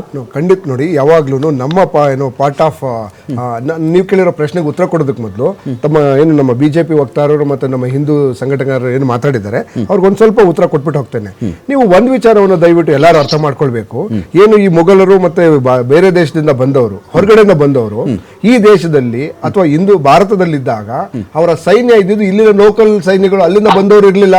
ಅಂದ್ರೆ ಮೋರ್ ದನ್ 70 to 80% ಹಿಂದೂ ಸೈನಿಕರಿದ್ರು. ಹಿಂದೂ ಸೈನಿಕರಿದ್ರು ಅಂತ ಅಂದ್ರೆ ಹಿಂದೂ ಸೈನಿಕರೇ ಅವರನ್ನ ರೇಪ್ ಅಂಡ್ ಮರ್ಡರ್ ಮಾಡಿದ್ರ. 70% ಇರ್ತಕ್ಕಂತ ಸೈನಿಕರು, ಇವಾಗ ಹೇಳುತ್ತೆ 45 ಲಕ್ಷ ಅಂತ ಅಂದ್ರೆ 45 ಲಕ್ಷ ಕೊಲೆ ಮಾಡಿದ್ದಾರೆ ಅಂದ್ರೆ ಬಾಬರು ಅಥವಾ ಔರಂಗಜೇಬ್ ಒಬ್ಬನೇ ಹೋಗ್ಬಿಟ್ಟು ಅವ್ರ 45 ಲಕ್ಷ ಸಾಯಿಸಿಲ್ಲ. ಇವರು ಇಟ್ಸ್ ಫ್ಯಾಕ್ಚುಲಿ ನಾಟ್ ಕರೆಕ್ಟ್, ಸುಳ್ಳದು. ಬಟ್ 70% ಇರ್ತಕ್ಕಂತ ಹಿಂದೂಗಳನ್ನ ಕೊಲೆ ಮಾಡಿದ್ರ. ಯಾಕೆ ಕೊಲೆ ಮಾಡಿದ್ರು? ಹಿಂದೂಗಳ ಕೊಲೆ ಮಾಡಿದ್ರು. ಬ್ರಿಟಿಷರಲ್ಲೂ ಕೂಡ ನಮ್ಮ ಭಾರತೀಯರೇ ಸೈನಿಕರಾಗಿದ್ರು. ಈಗ ಅಕ್ಬರ್ ಬೀರ್ಬಲ್ಲು. ಯಾರು ಬೀರ್ಬಲ್ಲು? ಅಂದ್ರೆ ಈವನ್ ಔರಂಗಜೇಬ ಆಗಿರ್ಬೋದು, ಬಾಬರ್ ಆಗಿರ್ಬೋದು, ಅಕ್ಬರ್ ಆಗಿರ್ಬೋದು, ಅವರ ಕಾಲದಲ್ಲಿ ಮಂತ್ರಿಗಳಿರ್ತಕ್ಕಂಥ ಅಕ್ಬರ್ ಒಂದು ಬ್ಯಾಡ್ ಪೇಜು, ಬಾಬರ್ ಬ್ಯಾಡ್ ಪೇಜು, ಔರಂಗಜೇಬ್ ಬ್ಯಾಡ್ ಪೇಜ್ ತೇರಿಸಿದ್ರೆ ಕಾಂಗ್ರೆಸ್ ಅವ್ರಿಗೆ ಬೇಜಾರಾಗುತ್ತೆ, ನೋವಾಗುತ್ತೆ. ನಾನು ಅದ್ರ ಬಗ್ಗೆ ಕಾಂಗ್ರೆಸ್ ಬಗ್ಗೆ ಮಾತಾಡ್ತಿಲ್ಲ. ನಮ್ಗೆ ಅದ್ರ ಪಠ್ಯವನ್ನ ನೀವು ಸರಿಯಾದ ರೀತಿಯಲ್ಲಿ ಮಾಡಿ ಅಂತ ಪ್ರಶ್ನೆ ಮಾಡ್ತಾ ಇರ್ತಕ್ಕಂಥದ್ದು ಯಾವುದು? ಇವತ್ತು ಬಾಬರ್ ಆಗಿರ್ಬೋದು, ಅಕ್ಬರ್ ಆಗಿರ್ಬೋದು, ನೀವು ಈ ಮೂರು ನಾಯಕರುಗಳು ಮತ್ತೆ ಹಲವಾರು ಮುಸ್ಲಿಂ ನಾಯಕರುಗಳು ಏನು ರಾಜರಿದ್ರು, ಆ ಮುಸ್ಲಿಂ ರಾಜರಲ್ಲೂ ಕೂಡ ಹಿಂದೂ ಇವರು ಸೈನಿಕ 70% ಸೈನಿಕರಿದ್ರು. More than 60% ಮಂತ್ರಿಗಳಿದ್ರು. ಅವರು ಮಾಡೋದು ಇವರನ್ನು ಕಡಲೆಬೀಜ ತಿಂತ ಇದ್ರ. ಅದೇ ರೀತಿ ಹಿಂದೂ ರಾಜರುಗಳಲ್ಲಿ ಇದು ಯಾವುದು ನಮ್ಮ ವಿಜಯನಗರ ಸಾಮ್ರಾಜ್ಯ, ಅದೇ ರೀತಿ ಹಿಂದೂ ರಾಜರು ಕೂಡ ಮುಸಲ್ಮಾನ ಚೇರ್ಮನ್ಸ್ ಇವರಿದ್ರು, ಮಂತ್ರಿಗಳಿದ್ರು, ಮುಸಲ್ಮಾನ ಸೈನಿಕರು ಇದ್ರು. ಸೊ ಆಗ ಯುದ್ಧದ ರೀತಿ ನೋಡ್ತಾ ಇದ್ರು. ಯಾರೋ ಹೇಳ್ತಾ ಇದ್ರು 800 ವರ್ಷಗಳ ಹಿಂದೆ ನಡೆದಿರೋದಕ್ಕೆ ಇವತ್ತು ನಾವು ಪ್ರತಿಕಾರ ತೀರ್ಸ್ಕೊತಾ ಇದೀವಿ ಅಂತ, ಇವತ್ತು ಜಸ್ಟಿಸ್ ಕೇಳ್ತಾ ಇದೀವಿ ಅಂತ. ನಿನ್ನೆ ಮೊನ್ನೆ ನಡೆದಿರ್ತಕ್ಕಂಥ ಕಾನೂನಿಗೆ ನೀವು ಜಸ್ಟಿಸ್ ಕೊಡ್ತಾ ಇಲ್ಲ ನೀವು. ಓಕೆ, ಕೊರೋನಾದಲ್ಲಿ ಅಮಾಯಕರನ್ನು 1-2 ಕೋಟಿ ಜನ ಸತ್ತರು, ಸಾಯಿಸಿದ್ರು, ಅದ್ರ ಬಗ್ಗೆ ನೀವು ಜಸ್ಟಿಸ್ ಕೇಳ್ತಾ ಇಲ್ಲ. ನೀವು 700 ವರ್ಷದಿಂದ ಅದನ್ನ ಎಷ್ಟು ಸತ್ಯನೋ ಎಷ್ಟು ನಿಜನೋ ಗೊತ್ತಿಲ್ಲ, ಯಾವಾಗೇನು ಬರವಣಿಗೆಗಳಿರ್ಲಿಲ್ಲ, ಯಾರೋ ಕೆತ್ತಿದ್ದನ್ನ ಇವರು ಇಷ್ಟ ಬಂದಂಗೆ ಬರ್ದಿದ್ದನ್ನ ನಾವಿವತ್ತು ಎಸ್ ಅಫ್ಕೋರ್ಸ್ ಈ ಬುಕ್ನಲ್ಲೇ ಒಂದ್ ಕಡೆ ಏನೋ ಒಂದು ಸಾಲು ಬರೀಬೇಕು ಅಂತ ತೀರ್ಮಾನ ಮಾಡಿದ್ದಾರೆ NCERT ನಲ್ಲಿ. No one should be held responsible for past events ಅಂತ ಹೇಳಿ. No one should be held responsible for past events ಅಂತ ಹೇಳಿ. ಐತಿಹಾಸಿಕ ಘಟನೆಗಳಿಗೆ ಇವತ್ತಿನ ಕಾಲದಲ್ಲಿ ನಾವು ಯಾರನ್ನು ಹೊಣೆಗಾರರನ್ನಾಗಿ ಮಾಡಲು ಸಾಧ್ಯವಿಲ್ಲ ಅನ್ನೋ ಒಂದು ಸಾಲು ಕೂಡ ಇದೇ NCERT ಇದ್ದು. ಸೇಮ್ NCERT ನಾನು ಕೇಳ್ತಾ ಇದ್ದೀನಿ. ಈಗ ಸಪೋಸ್ ಉತ್ಕರ್ಷು ಇವತ್ತೊಂದು ದಿನ ಇದು ರಾಜರ ಕಾಲ ಅಂತ ಕನ್ಸಿಡರ್ ಮಾಡೋಣ, ತಮಿಳ್ನಾಡಿಗೆ ಹೋಗಿ ಇನ್ವೈಟ್ ಮಾಡಿಬಿಡ್ತೀರಾ ನೀವು ನಿಮ್ಮದು ಸಾಮ್ರಾಜ್ಯ ವಿಸ್ತರಣೆ ದೃಷ್ಟಿಯಿಂದ. ಅಲ್ಲಿ ತಮಿಳರನ್ನು ಸಾಯಿಸೋ ಪರಿಸ್ಥಿತಿ ಬರಬಹುದು, ನಿಮಗೆ ಅಲ್ಲಿನ ಜನರನ್ನು ಸಾಯಿಸೋ ಪರಿಸ್ಥಿತಿ ಬರಬಹುದು. ಕಾಲಾನಂತರದಲ್ಲಿ ಕರ್ನಾಟಕ ತಮಿಳುನಾಡು ಒಂದಾಗ್ಬಿಡ್ತು. ಉತ್ಕರ್ಷ್ ಎಂಬ ಮಹಾರಾಜನು ಅವತ್ತಿಗೆ ಬಂದು ತಮಿಳುನಾಡಲ್ಲಿ ತಮಿಳರನ್ನು ಕೊಂದು ಹಾಕಿದನು, ಅವನು ತಮಿಳರ ದ್ವೇಷಿಯಾಗಿದ್ದನು. ಇದನ್ನು ನಾವು ಹೇಳಬಹುದಾ? ಅಥವಾ ಇವತ್ತಿನ ಕಾಲಘಟ್ಟದಲ್ಲಿ ಅವನು ಸಾಮ್ರಾಜ್ಯ ವಿಸ್ತರಣೆ ದೃಷ್ಟಿಯಿಂದ ಅವನ ಶತ್ರು ರಾಜ್ಯವಾಗಿದ್ದಂಥ ರಾಜ್ಯಕ್ಕೆ ನುಗ್ಗಿ ಈ ಥರ ಮಾಡ್ದ ಅಂತ ಹೇಳಬಹುದಾ ನಾವು? ಸರ್ ನೋಡಿ, ನಾನು ಈ ವಿಚಾರಕ್ಕೆ ಬರೋಕ್ಕಿಂತ ಮುಂಚೆ ನಂಜರಾಜ್ ಅರಸರಿಗೆ ಮತ್ತು ಉಮರ್ ಶರೀಫ್ ಅವರಿಗೆ ಬಹಳ ಸ್ಪಷ್ಟವಾಗಿ ಹೇಳಲಿಕ್ಕೆ ಇಷ್ಟಪಡ್ತೀನಿ. ಕಳೆದ 60 ವರ್ಷಗಳಿಂದ ಕಾಂಗ್ರೆಸ್ ಅವರು ಬಾಬರ್ ಇರ್ಬೋದು, ಔರಂಗಜೇಬ್ ಇರ್ಬೋದು, ಶಾಜಹಾನ್ ಇರ್ಬೋದು, ಅಕ್ಬರ್ ಇರ್ಬೋದು, ದಾರಾ ಶಿಕಾಬ್ ಇರ್ಬೋದು, ತೈಮೂರ್ ಅಲಿ ಖಾನ್ ಇರ್ಬೋದು, ಜಂಗೀಸ್ ಖಾನ್ ಅನ್ನ ವೈಭವೀಕರಿಸ್ತಾ ಬಂದ್ರು. ಅದನ್ನ ನೀವ್ ಯಾಕೆ ವಿರೋಧ ಮಾಡ್ಲಿಲ್ಲ? ಅವರು ಅನೇಕ ರೀತಿಯ ಅಭಿವೃದ್ಧಿ ಕೆಲಸಗಳನ್ನು ಮಾಡಿದ್ರು ಅಂತ ಹೇಳಿದ್ರು. ಈಗ ನಾವು ಅವ್ರು ಮಾಡಿದಂತ ಕ್ರೌರ್ಯವನ್ನ, ದುರಾಡಳಿತವನ್ನ, ಧ್ವಂಸಗಳನ್ನ, ದಬ್ಬಾಳಿಕೆಯನ್ನ, ಆತ್ಮ ಹತ್ಯೆಗಳನ್ನ ಮಾಡಿದಂತ ಈ ಮುಂದೆ ನೀವು ಅದನ್ನ ಮಾತ್ರ ಹೇಳ್ತೀರಾ? ಈಗ ಇವ್ರ ಅನುಮಾನ ಏನು ಅಂದ್ರೆ ಕೇಳಿಸ್ಕೊಳ್ರಿ, ನೀವು ಅವ್ರ ಬ್ಯಾಡ್ ಸೈಡ್ ಮಾತ್ರ ತೋರಿಸ್ತೀರಾ, ಅವ್ರದ್ದು ಇನ್ನೇನು ಒಳ್ಳೆ ಕೆಲಸ ಬೇಡದೇ ಇಲ್ಲ ಅಂತ ಇವ್ರ ಅನುಮಾನ. ಅಂದ್ರೆ ಇತಿಹಾಸದ ಈಗ ಶಾಜಹಾನ್ ತಾಜ್ ಮಹಲ್ ಕಡ್ದ ಅನ್ನೋದನ್ನ ಮರೆಮಾಚ್ಬಿಟ್ಟಿದೀವ. ನಾವು ಒಪ್ಕೊಳ್ಳೇಬೇಕು. ಶಾಜಹಾನ್ ತಾಜ್ ಮಹಲ್ ಕಡ್ದ ಹೇಗ್ ಕಡ್ದ? 22 ಕೋಟಿ ಅವನೇನ್ ತೆರಿಗೆ ಹಣ ಕಲೆಕ್ಟ್ ಮಾಡ್ದಲ್ಲ ರೈತರಿಂದ, ಆ ಹಣದಿಂದ ಅವರ ರಕ್ತದ ಬೆವರಿಂದ ಕಟ್ಟದಂತದ್ದು ಶಾಜಹಾನ್ ಕಲೆಕ್ಟ್ ಮಾಡಿ ಬಿಡದೆ ಅವ್ರಿಗೆ ಹಿಂಸೆ ಕೊಟ್ಟು ನೀವು ನಿಜವಾದ ಅಂಶಗಳನ್ನ ಸಮಾಜ ಮುಂದೆ ಇಟ್ಟಾಗ ಯಾಕೆ ನಂಜರಾಜ್ ಅರಸರು, ಉಮರ್ ಶರೀಫ್ ಎಲ್ಲ ಮಹಾನ್ ಓದಿರ್ತಕ್ಕಂಥವ್ರು, ಇತಿಹಾಸಕಾರರು, ಯಾಕಂದ್ರೆ ವಿರೋಧ ಮಾಡ್ತೀರಾ? ಯಾಕಂದ್ರೆ ಕಳೆದ 60 ವರ್ಷಗಳಿಂದ ನೀವು ಶಿವಾಜಿ ಮಹಾರಾಜರನ್ನ, ಕೃಷ್ಣದೇವರಾಯರನ್ನ, ಇಮ್ಮಡಿ ಪುಲಕೇಶಿಯನ್ನ ಇವ್ರ ಬಗ್ಗೆ ಹೇಳಲೇ ಇಲ್ಲ. ಯಾವ್ದು ಬೇಡ ರೀ, ನಾಲ್ವಾಡಿ ಕೃಷ್ಣರಾಜ ಒಡೆಯರು ಕೊಟ್ಟಂತ ಸಮಾಜ ಕೊಟ್ಟಂತ ಕೊಡುಗೆ ಬರೀ 2-3 ಸಾಲುಗಳಿಗೆ ನೀವು ಸೀಮಿತವಾಗಿಟ್ರಿ. ಅವಾಗ ನೀವು ವಿರೋಧ ಮಾಡ್ಲಿಲ್ಲ. ಈಗ ಇವರ ಕ್ರೌರ್ಯವನ್ನ ಸಮಾಜದ ಮುಂದೆ ಇಡ್ತೀವಿ ಅಂತಂದ್ರೆ ನೀವೆಲ್ಲ ಕೂಡ ವಿರೋಧ ಮಾಡ್ಲಿಕ್ಕೆ ಸೃಷ್ಟಿ ಮಾಡ್ತೀರಾ. ಇದು ನಿಮ್ಮ ದ್ವಂದ್ವ ನಿಲುವನ್ನ ತೋರಿಸ್ತಾರೆ. ನಂಜರಾಜ್ ಅರಸ್ ಅವರೇ, ಕಾಂಗ್ರೆಸ್ ಅವ್ರಿಗೆ ನಾನು ಅಲೋ ಮಾಡಲ್ಲ. ಒಂದು ನಿಮಿಷ, ಅಲ್ಲಿ ಎಲ್ರದ್ದು ಸರ್ದಿ ಬರಬೇಕಲ್ಲ, ಅವರು ವೆಯ್ಟ್ ಮಾಡ್ತಿದ್ದಾರೆ. ನಂಜರಾಜ್ ಅರಸ್ ಸರ್, ಈಗ ಇಲ್ಲಿ ಏನಾಗ್ತಿದೆ ಅಂದ್ರೆ ಇತಿಹಾಸಕಾರರಾಗಿರ್ತಕ್ಕಂಥ ನಿಮಗೆ ಇವತ್ತಿನ ಕಾಂಗ್ರೆಸ್ ಮತ್ತು ಬಿಜೆಪಿ ಇವರ ರಾಜಕೀಯ ಸಂಘರ್ಷಗಳು, ಇವರ ಮತ ಬ್ಯಾಂಕ್ಗಳ ಕಾರಣದಿಂದಾಗಿ ಇತಿಹಾಸದಲ್ಲಿ ಏನೋ ಬಿಟ್ಟು ಹೋಗ್ಬಿಡುತ್ತೆ, ಇಲ್ಲ ಏನೋ ವಿಪರೀತವಾಗಿ ಅನಗತ್ಯವಾಗಿ ವೈಭವೀಕರಣವಾಗುತ್ತೆ, ಅಥವಾ ತುಷ್ಟೀಕರಣ ನಡೆಯುತ್ತೆ, ಇಲ್ಲ ತುಚ್ಛೀಕರಣ ನಡೆಯುತ್ತೆ ಅನ್ನೋ ಆತಂಕ ಇದೆಯಾ ನಿಮಗೆ ಅಂತ? ಖಂಡಿತ ಇದೆ. ಇವರು ಭಾರತ ಇತಿಹಾಸ ಬರೆಯೋದು ಇದೆಯಲ್ಲ, ಆಮೇಲೆ ರಮಾಕಾಂತ್ ಕೇಳಿಸ್ತಾ ಇದೆ, ಹೇಳಿ. ಇವತ್ತು ಜನರ ಪೇಪರ್ ಅಲ್ಲಿ ಹೋದೆ, ಯಾರೋ ಮನಮೋಹನ್ ಸಿಂಗ್ ಕೊಟ್ಟ ಹಣಕ್ಕಿಂತ ಕರ್ನಾಟಕ ರಾಜ್ಯಕ್ಕೆ ಈಗಿನವರು ಅದು 4% ಕೊಟ್ಟಿದ್ದಾರೆ ಅಂತ ಪೇಪರ್ ಅಲ್ಲಿ ಓದ್ದೆ. ನನಗ್ ಬೇಕಾದ ಅವತ್ತಿನ ಬಡ್ಜೆಟ್ ಎಷ್ಟಿತ್ತು, ಅವತ್ತಿನ ಬಡ್ಜೆಟ್ ಎಷ್ಟಿತ್ತು, ರಾಜಕೀಯ ಸಾಮಾಜಿಕ ಪರಿಸ್ಥಿತಿ ಹೇಗಿತ್ತು, ಇವತ್ತಿನ ಬಡ್ಜೆಟ್ ಏನಿದೆ, ಇವತ್ತಿನ ಪರಿಸ್ಥಿತಿ ಹೇಗಿದೆ. ಇಲ್ಲಿ ಒಟ್ಟಿನಲ್ಲಿ ಮಕ್ಕಳಿಗೆ ಟೆಕ್ಸ್ಟ್ ಬುಕ್ ಮಾಡುವಾಗ ಒಂದು ನೇರ ಮಾತು, ಯಾವನೋ ಮಹಾನ್ ಅಲ್ಲ ಅಪ್ಪ ಅನ್ನಿಸ್ಕೊಂಡವ್ರು ಮಹಾನ್ ಕುಡ್ಕ ವ್ಯಭಿಚಾರಿ ಅಂತ ಅನ್ಕೊಳ್ಳ, ಅವ್ರ ಮಕ್ಕಳಿಗೆ ಅವನು ಪಾಠ ಹೇಳುವಾಗ ಕುಡಿಬೇಕು, ಕುಡಿದು ಹಿಂಗಾಗತ್ತೆ, ವ್ಯಭಿಚಾರ ಮಾಡೋದು ಹಿಂಗಾಗತ್ತೆ ಅಂತ ಹೇಳ್ತಾನ. ಅವ್ನು ಒಳ್ಳೇದು ಹೇಳ್ತಾನೆ ಮಗಂಗೆ. ನಾವು ನಮ್ಮ ಮುಂದಿನ ಪೀಳಿಗೆ ಇತಿಹಾಸವನ್ನ ಅವ್ರಿಗೆ ನಾವು ತಿಳಿಸ್ಕೊಡುವಾಗ ಆದಷ್ಟು ಕೆಟ್ಟದನ್ನು ಹೇಳ್ಬೇಕಾಗುತ್ತೆ. ಒಳ್ಳೆಯದನ್ನು ಹೇಳಿ ಕೆಟ್ಟದ್ದು ಮಾಡಬೇಡ, ಒಳ್ಳೆಯದನ್ನು ಮಾಡು. ಇದನ್ನ ನಾವು ಇಟ್ಕೋಬೇಕೆ ಹೊರತು ದೀಪದ ಅಡಿಯಲ್ಲಿ ಕತ್ತಲೆ ಇದೆ, ಆ ಕತ್ತಲೆ ತೋರ್ಸಕ್ಕಾಗಲ್ಲ. ಕತ್ತಲೆ ಇದೆ, ಬೆಳಕು ತೋರ್ಸು, ಬೆಳಕಿನಿಂದ ಕತ್ತಲೆ ಹುಡುಕು. ಆ ಕತ್ತಲೆ ಬೇಡ ನಮಗೆ, ಆ ಕೆಟ್ಟ ಬುದ್ಧಿ ನಮಗ್ ಬೇಡ, ಒಳ್ಳೆಯವನಾಗು ಅಂತ ಹೇಳ್ಕೊಡ್ಬೇಕು. ಟೆಕ್ಸ್ಟ್ ಬುಕ್ ಅಲ್ಲಿ ಈ ತರ ಏಕಪಕ್ಷೀಯ ದೃಷ್ಟಿಯಿಂದ ಹೋಗೋದಾದ್ರೆ ಅದು ಬಹಳ ತಪ್ಪಾಗುತ್ತೆ. ಹೇಳ್ಬೇಕು, ಅದು ಹೇಳು, ಇದು ಹೇಳು. ಇದು ವೇಸ್ಟ್ ಆಗಿದೆ. ನಾನು 39 ವರ್ಷ ಕೆಟ್ಟದ್ದು ಹೇಳ್ತೀವಿ, ಒಳ್ಳೇದು ಹೇಳ್ತೀವಿ, ಆತ ಮಾಡುದೆಲ್ಲಾನು ಹೇಳ್ತೀವಿ. ಹೇಳ್ಬಿಟ್ಟು ಕೆಟ್ಟ ಅಂಶ ಬಿಡಿ, ಒಳ್ಳೇದನ್ನ ಮಾಡಿ. ನಾನು ಮತ್ತಷ್ಟು ಮಾತಾಡ್ತೀನಿ. ಇದನ್ನ ಮಾಡಬೇಕು. ಇದನ್ನ ಟೆಕ್ಸ್ಟ್ ಬುಕ್ ಅಲ್ಲಿ ಇದನ್ನ ನಾವು ಅದಕ್ಕೆ ಆದ್ಯತೆ ಕೊಡ್ಬೇಕು. ಅವ್ರನ್ ಬಗ್ಗೆ ಇವ್ರನ್ ಬಗ್ಗೆ ನನ್ನ ಸಿದ್ಧಾಂತವನ್ನ ಅಲ್ಲಿ ಹಾಕೋದಲ್ಲ. ಮಕ್ಕಳಿಗೆ ಯಾವ್ದು ಹಿತಕಾರಿ ಆಗುತ್ತೆ ಅದು ಬೇಕೇ ಹೊರತು ನನ್ನ ಧಾರ್ಮಿಕ ಸಿದ್ಧಾಂತ, ನನ್ನ ರಾಜಕೀಯ ಸಿದ್ಧಾಂತ ಅಲ್ಲ. ಉಮರ್ ಶರೀಫ್ ಅವ್ರಿಗೆ ನನ್ನ ಪ್ರಶ್ನೆ ಇರ್ತಾ ಇದೀಗ. ಉಮರ್ ಶರೀಫ್ ಅವರೇ, ಇಲ್ಲಿಯವರೆಗಿನ ಇತಿಹಾಸವನ್ನ ಭಾರತದ ಮಕ್ಕಳು ಓದ್ಕೊಂಡಿರೋದು Akbar the Great, Babur the Great, Ashoka the Great ಇಷ್ಟಕ್ಕೆ ಸೀಮಿತವಾಯಿತು. ಬರೀ ಇನ್ವೇಡರ್ಸ್ಗಳನ್ನು ನಾವು ಗ್ರೇಟ್ ಅಂತ ಮಾಡಿಕೊಂಡು ಅವನು ರಸ್ತೆ ಪಕ್ಕದಲ್ಲಿ ಅದು ಮಾಡ್ದ, ಅರವಂಟಿಕೆ ಮಾಡ್ದ, ತುಂಬ ಜನಗಳಿಗೆ ಹೆಲ್ಪ್ ಮಾಡ್ತಾ ಇದ್ದ, ನದಿಗೆ ಅಣೆಕಟ್ಟೆ ಕಟ್ಟಿದ, ಯಾವುದೋ ರಸ್ತೆ ನಿರ್ಮಾಣ ಮಾಡ್ದ, ಗ್ರ್ಯಾಂಡ್ ರೋಡ್ ಒಂದು ಮಾಡ್ದ, ಇದೆಲ್ಲ ನಾವು ನೋಡ್ಕೊಂಡು ಬರ್ತಾ ಇದ್ದೀವಿ. ಈಗ ಈ BJP ನೇತೃತ್ವದ ಸರ್ಕಾರ ಕೇಂದ್ರದಲ್ಲಿದೆ. ಈಗ ಇವರು ಪಠ್ಯ ಮಾಡಲಿಕ್ಕೆ ಹೋದಾಗ ಅವರ ನೆಗೆಟಿವ್ ಸೈಡನ್ನು ಮಾತ್ರ ವೈಭವೀಕರಿಸ್ಬಿಡ್ತಾರೆ ಅಂತ ಇರ್ತಕ್ಕಂಥ ಆತಂಕನ ಇವಾಗ? ಹೌದು, ಆತಂಕ ಇದೆ. ಅಂದ್ರೆ ಅಕ್ಬರ್ದು ಆದ್ರೆ ಅಕ್ಬರು ಅವನ ಜೊತೆಗೆ, ಅಂದ್ರೆ ಅಕ್ಬರು ಜೋಧ ಅಕ್ಬರ್ ಕತೆ ಎಲ್ಲ ಬರುವಾಗ ಹೆಂಗಸರು ಹಿಂದೂಸ್ಗಳನ್ನ ವಶಪಡಿಸ್ಕೊಂಡು ಅವ್ರನ್ನ ಮದುವೆ ಮಾಡ್ಕೊಂಡ್ರು, ಇಲ್ಲ ದಾಸಿಗಳಾಗಿ ಇಟ್ಕೊಂಡ್ರು ಅಂತ ಒಂದು ಮಾತೆಲ್ಲ ಬರುತ್ತೆ. ನಾನ್ ಏನ್ ಹೇಳ್ಕೊತಂದ್ರೆ ಅದು ಸತ್ಯ ಆದ್ರೆ ಅದ್ರ ಜೊತೆಗೆ ದೇವದಾಸಿ ಕಲ್ಚರ್ ಕೂಡ ಈ ಭಾರತದಲ್ಲಿ ಇತ್ತು. ಅದರ ಜೊತೆಗೆ ಚೋಳದ ಕಾಲದಲ್ಲಿ 11ನೇ ಶತಮಾನದಲ್ಲಿ ಬರೆದಿಟ್ಟಿದ್ದಾರೆ, ಆ ಕಾಲದಲ್ಲಿ ದಾಸಿಗಳು ಇದ್ರು ಅಂತ. ದಾಸಿಗಳಂದ್ರೆ ಯುದ್ಧ ಕಾಲದಲ್ಲಿ ಇರೋತಕ್ಕಂಥ ಹೆಂಗಸರನ್ನು ಮದುವೆ ಮಾಡದೆ ಇಟ್ಕೊಳ್ಳುವ ಹೆಂಗಸರನ್ನ ದಾಸಿ ಅಂತ ಕರಿತಿದ್ರು.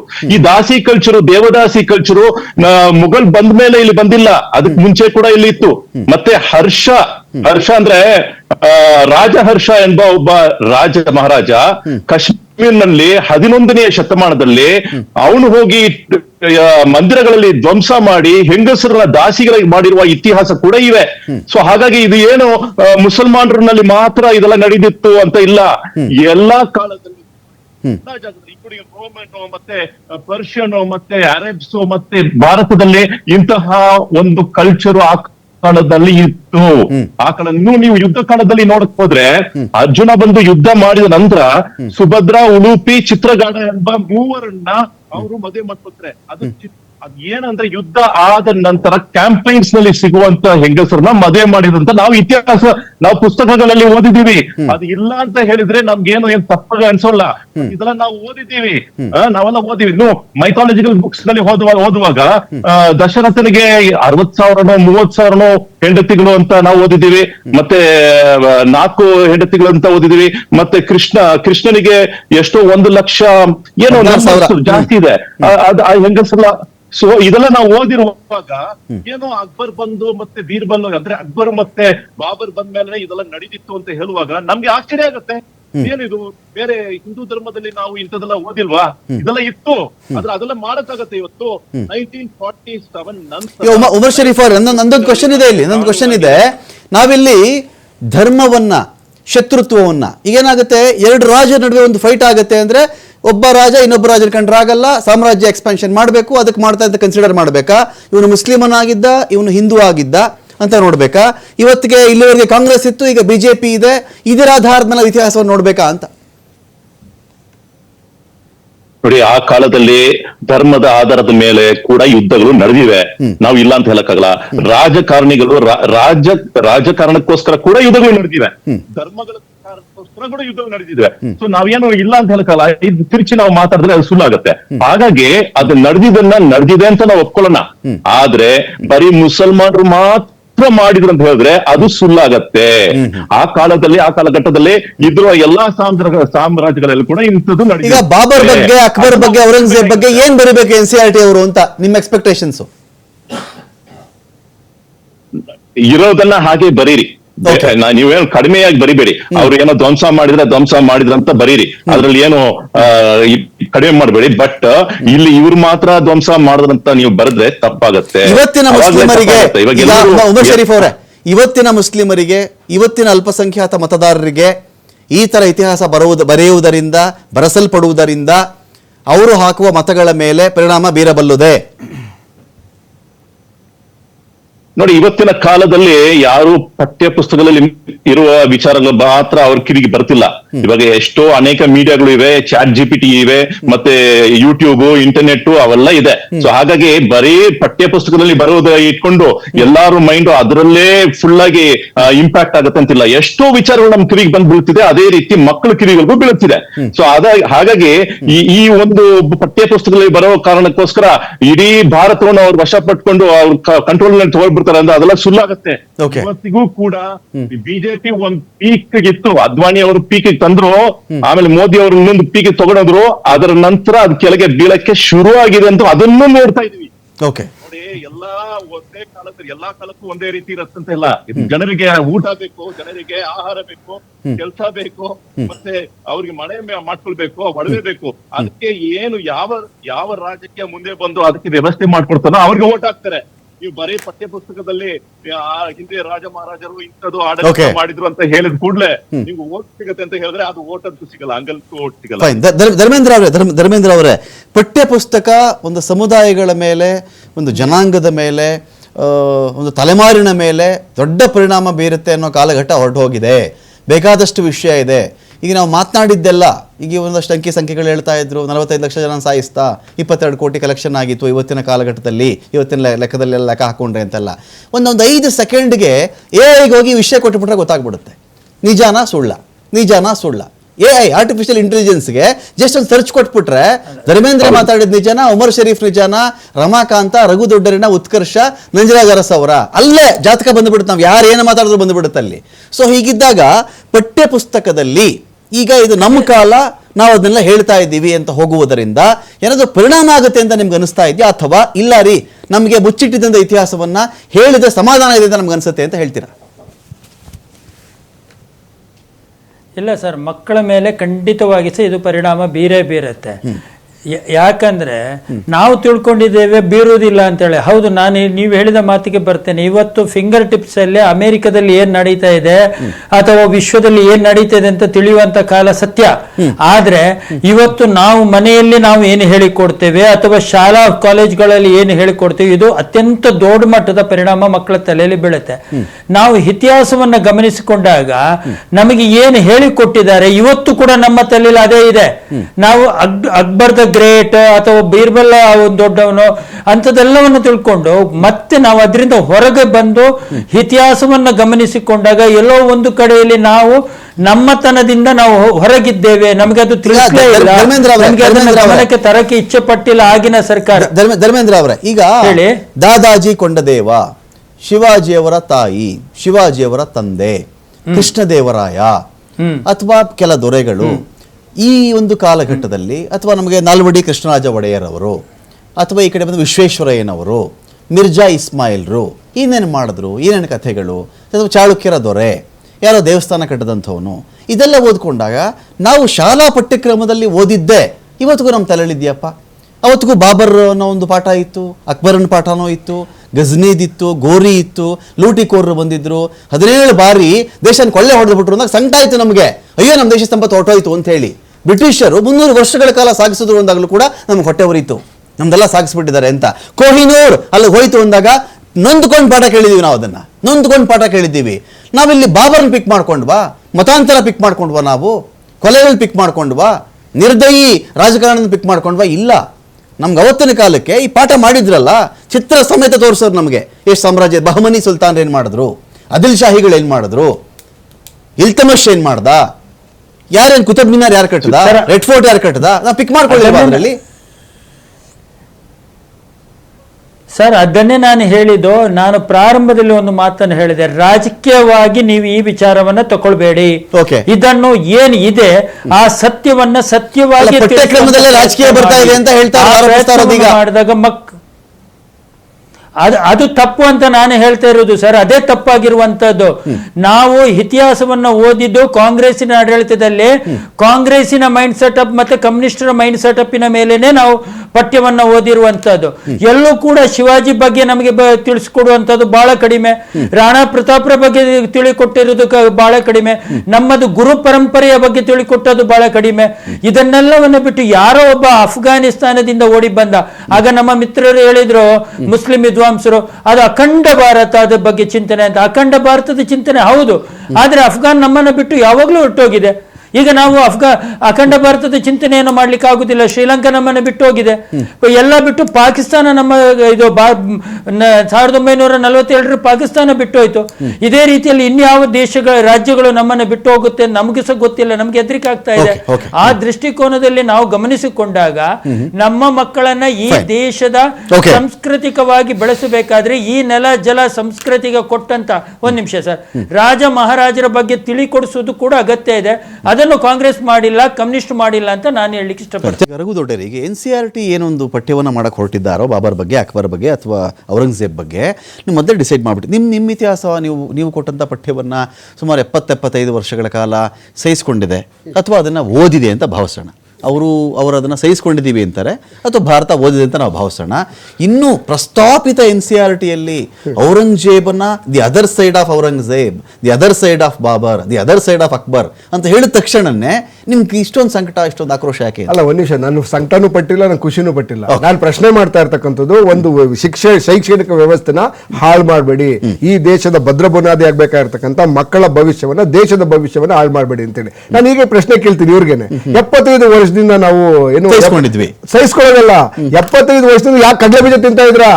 75 ವರ್ಷದಿಂದ ನೀವು ವಿರೋಧ ಪಕ್ಷದಲ್ಲಿ ಕೂತಿದ್ರಲ್ಲ ಬಿಜೆಪಿ ಅವರು, 75 ವರ್ಷ ನೀವು ಬಂದಾದ್ಮೇಲೆ ವಿರೋಧ ಪಕ್ಷದಲ್ಲಿ ಒಂದಲ್ಲ ಇದೊಂದು ರೀತಿಯಲ್ಲಿ ವಿರೋಧ ಪಕ್ಷದಲ್ಲಿ ಇದ್ರಿ, ಏನ್ ಮಾಡ್ತಾ ಇದ್ರಿ?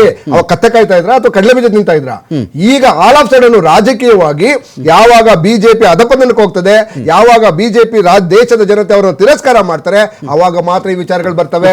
ಲಾಸ್ಟ್ 1 ಪಾಯಿಂಟ್ ಇದೇ ಈಗ ಬರ್ತಾ ಇದೆ. ಯಾಕೆ ನಮ್ಮ ವಾಜಪೇಯಿ ಅವರಿದ್ದಾಗ ಯಾಕೆ ವಿಚಾರ ಬರ್ಲಿಲ್ಲ ನೀವು? ಈ ವಿಚಾರವನ್ನು 75 ವರ್ಷದಲ್ಲಿ ಈಗ ಮಾತ್ರ ಯಾಕೆ ತಗೊಂಡಿದ್ದೀರಿ? ಅದು 2014 ಬಹಳ ಸ್ಪಷ್ಟವಾಗಿ ಹೇಳಿ ಇಷ್ಟಪಡ್ತೀನಿ ಕಾಂಗ್ರೆಸ್ ವಕ್ತಾರರಿಗೆ, ನಂಜರಾಜ್ ಅರಸರಿಗೆ ಮತ್ತು ಉಮರ್ ಶರೀಫ್ರಿಗೆ ಬಹಳ ಸ್ಪಷ್ಟವಾಗಿ ನಾವು ಹೇಳ್ತಾ ಇರ್ತಕ್ಕಂಥ ನಿಜಾಂಶವನ್ನ ಸಮಾಜದಿಂದ ಇಡುವಂತ ಕೆಲಸವನ್ನು ಮಾಡ್ತಾ ಇದ್ದೇವೆ. ಎಷ್ಟು ಹಿಂದೂ ರಾಜರು, ಸಮುದ್ರಗುಪ್ತ, ಶಿವಾಜಿ, ಇಮ್ಮಡಿ ಪುಲಕೇಶಿ, ಕೃಷ್ಣದೇವರಾಯ ಧರ್ಮದ ಆಧಾರದ ಮೇಲೆ ಎಷ್ಟು ಜನರನ್ನು ಮತಾಂತರ ಬಗ್ಗೆ ಮಾಹಿತಿ ಕೊಡಬೇಕು. ನಿಮ್ಮ ದ್ವಂದ್ವ ನಿಲುವುಗಳನ್ನ ಸಮಾಜದಿಂದ ಇಡುವಂತಹ ಕೆಲಸವನ್ನು ತಿರಸ್ಕಾರ ಮಾಡಿದ್ದಾರೆ. ನಿಮ್ಮ ದ್ವಂದ್ವ ನಿಲುವುಗಳು, ನೀವು ಇತಿಹಾಸವನ್ನು ಹೇಗೆ ತಿರುಚಿದ್ರಿ, ಇತಿಹಾಸದ ಪುಟಗಳನ್ನ ಹೇಗೆ ಮರೆಮಾಚಿದ್ರಿ, ಯಾವ ರೀತಿ ಹಿಂದೂ ದೊರೆಗಳ ಬಗ್ಗೆ ಅವಮಾನವಾಗಿ ನೀವು ನಡ್ಕೊಂಡ್ರಿ ಸಮಾಜದ ಮುಂದೆ, ಎಲ್ಲದರ ಬಗ್ಗೆ ಸಮಾಜಕ್ಕೆ ಬಗೆಹರಿಸುವಂತದ್ದು thank you Dharmendra, thank you Dharmendra ಅವರೇ, ಥ್ಯಾಂಕ್ ಯು ಉಮರ್ ಶರೀಫ್ ಅವರೇ, ಥ್ಯಾಂಕ್ ಯು ನಂಜರಾಜ್ ಅರಸ್ ಅವರೇ. ಸಾಕಷ್ಟು ವಿಷಯಗಳ ಬಗ್ಗೆ ಮಾಹಿತಿ ಕೊಟ್ಟಿದ್ದೀರಿ. ಏನು ಸತ್ಯನೋ ಅದು ಸಮಾಜದ ಮುಂದೆ ಬರಲಿ, ಅದರ ಅರ್ಥ ವೈಷಮ್ಯವನ್ನು ಹುಟ್ಟು ಹಾಕದೇ ಇರಲಿ, ಸತ್ಯ ತಿಳಿಯುವುದು ಪ್ರತಿಯೊಬ್ಬನ ಹಕ್ಕು. ಇತಿಹಾಸದಲ್ಲಿ ಕೂಡ ಸತ್ಯ ಬಿಂಬಿತವಾಗಲಿ, ಅದು ಅಲ್ಲಿ ಪ್ರಕಟಿತವಾಗಲಿ ಅಂತ ಹೇಳ್ತಾ ಡಿಬೇಟ್ ಮುಗಿಸ್ತಾ ಇದ್ದೀನಿ. ನಮಸ್ಕಾರ.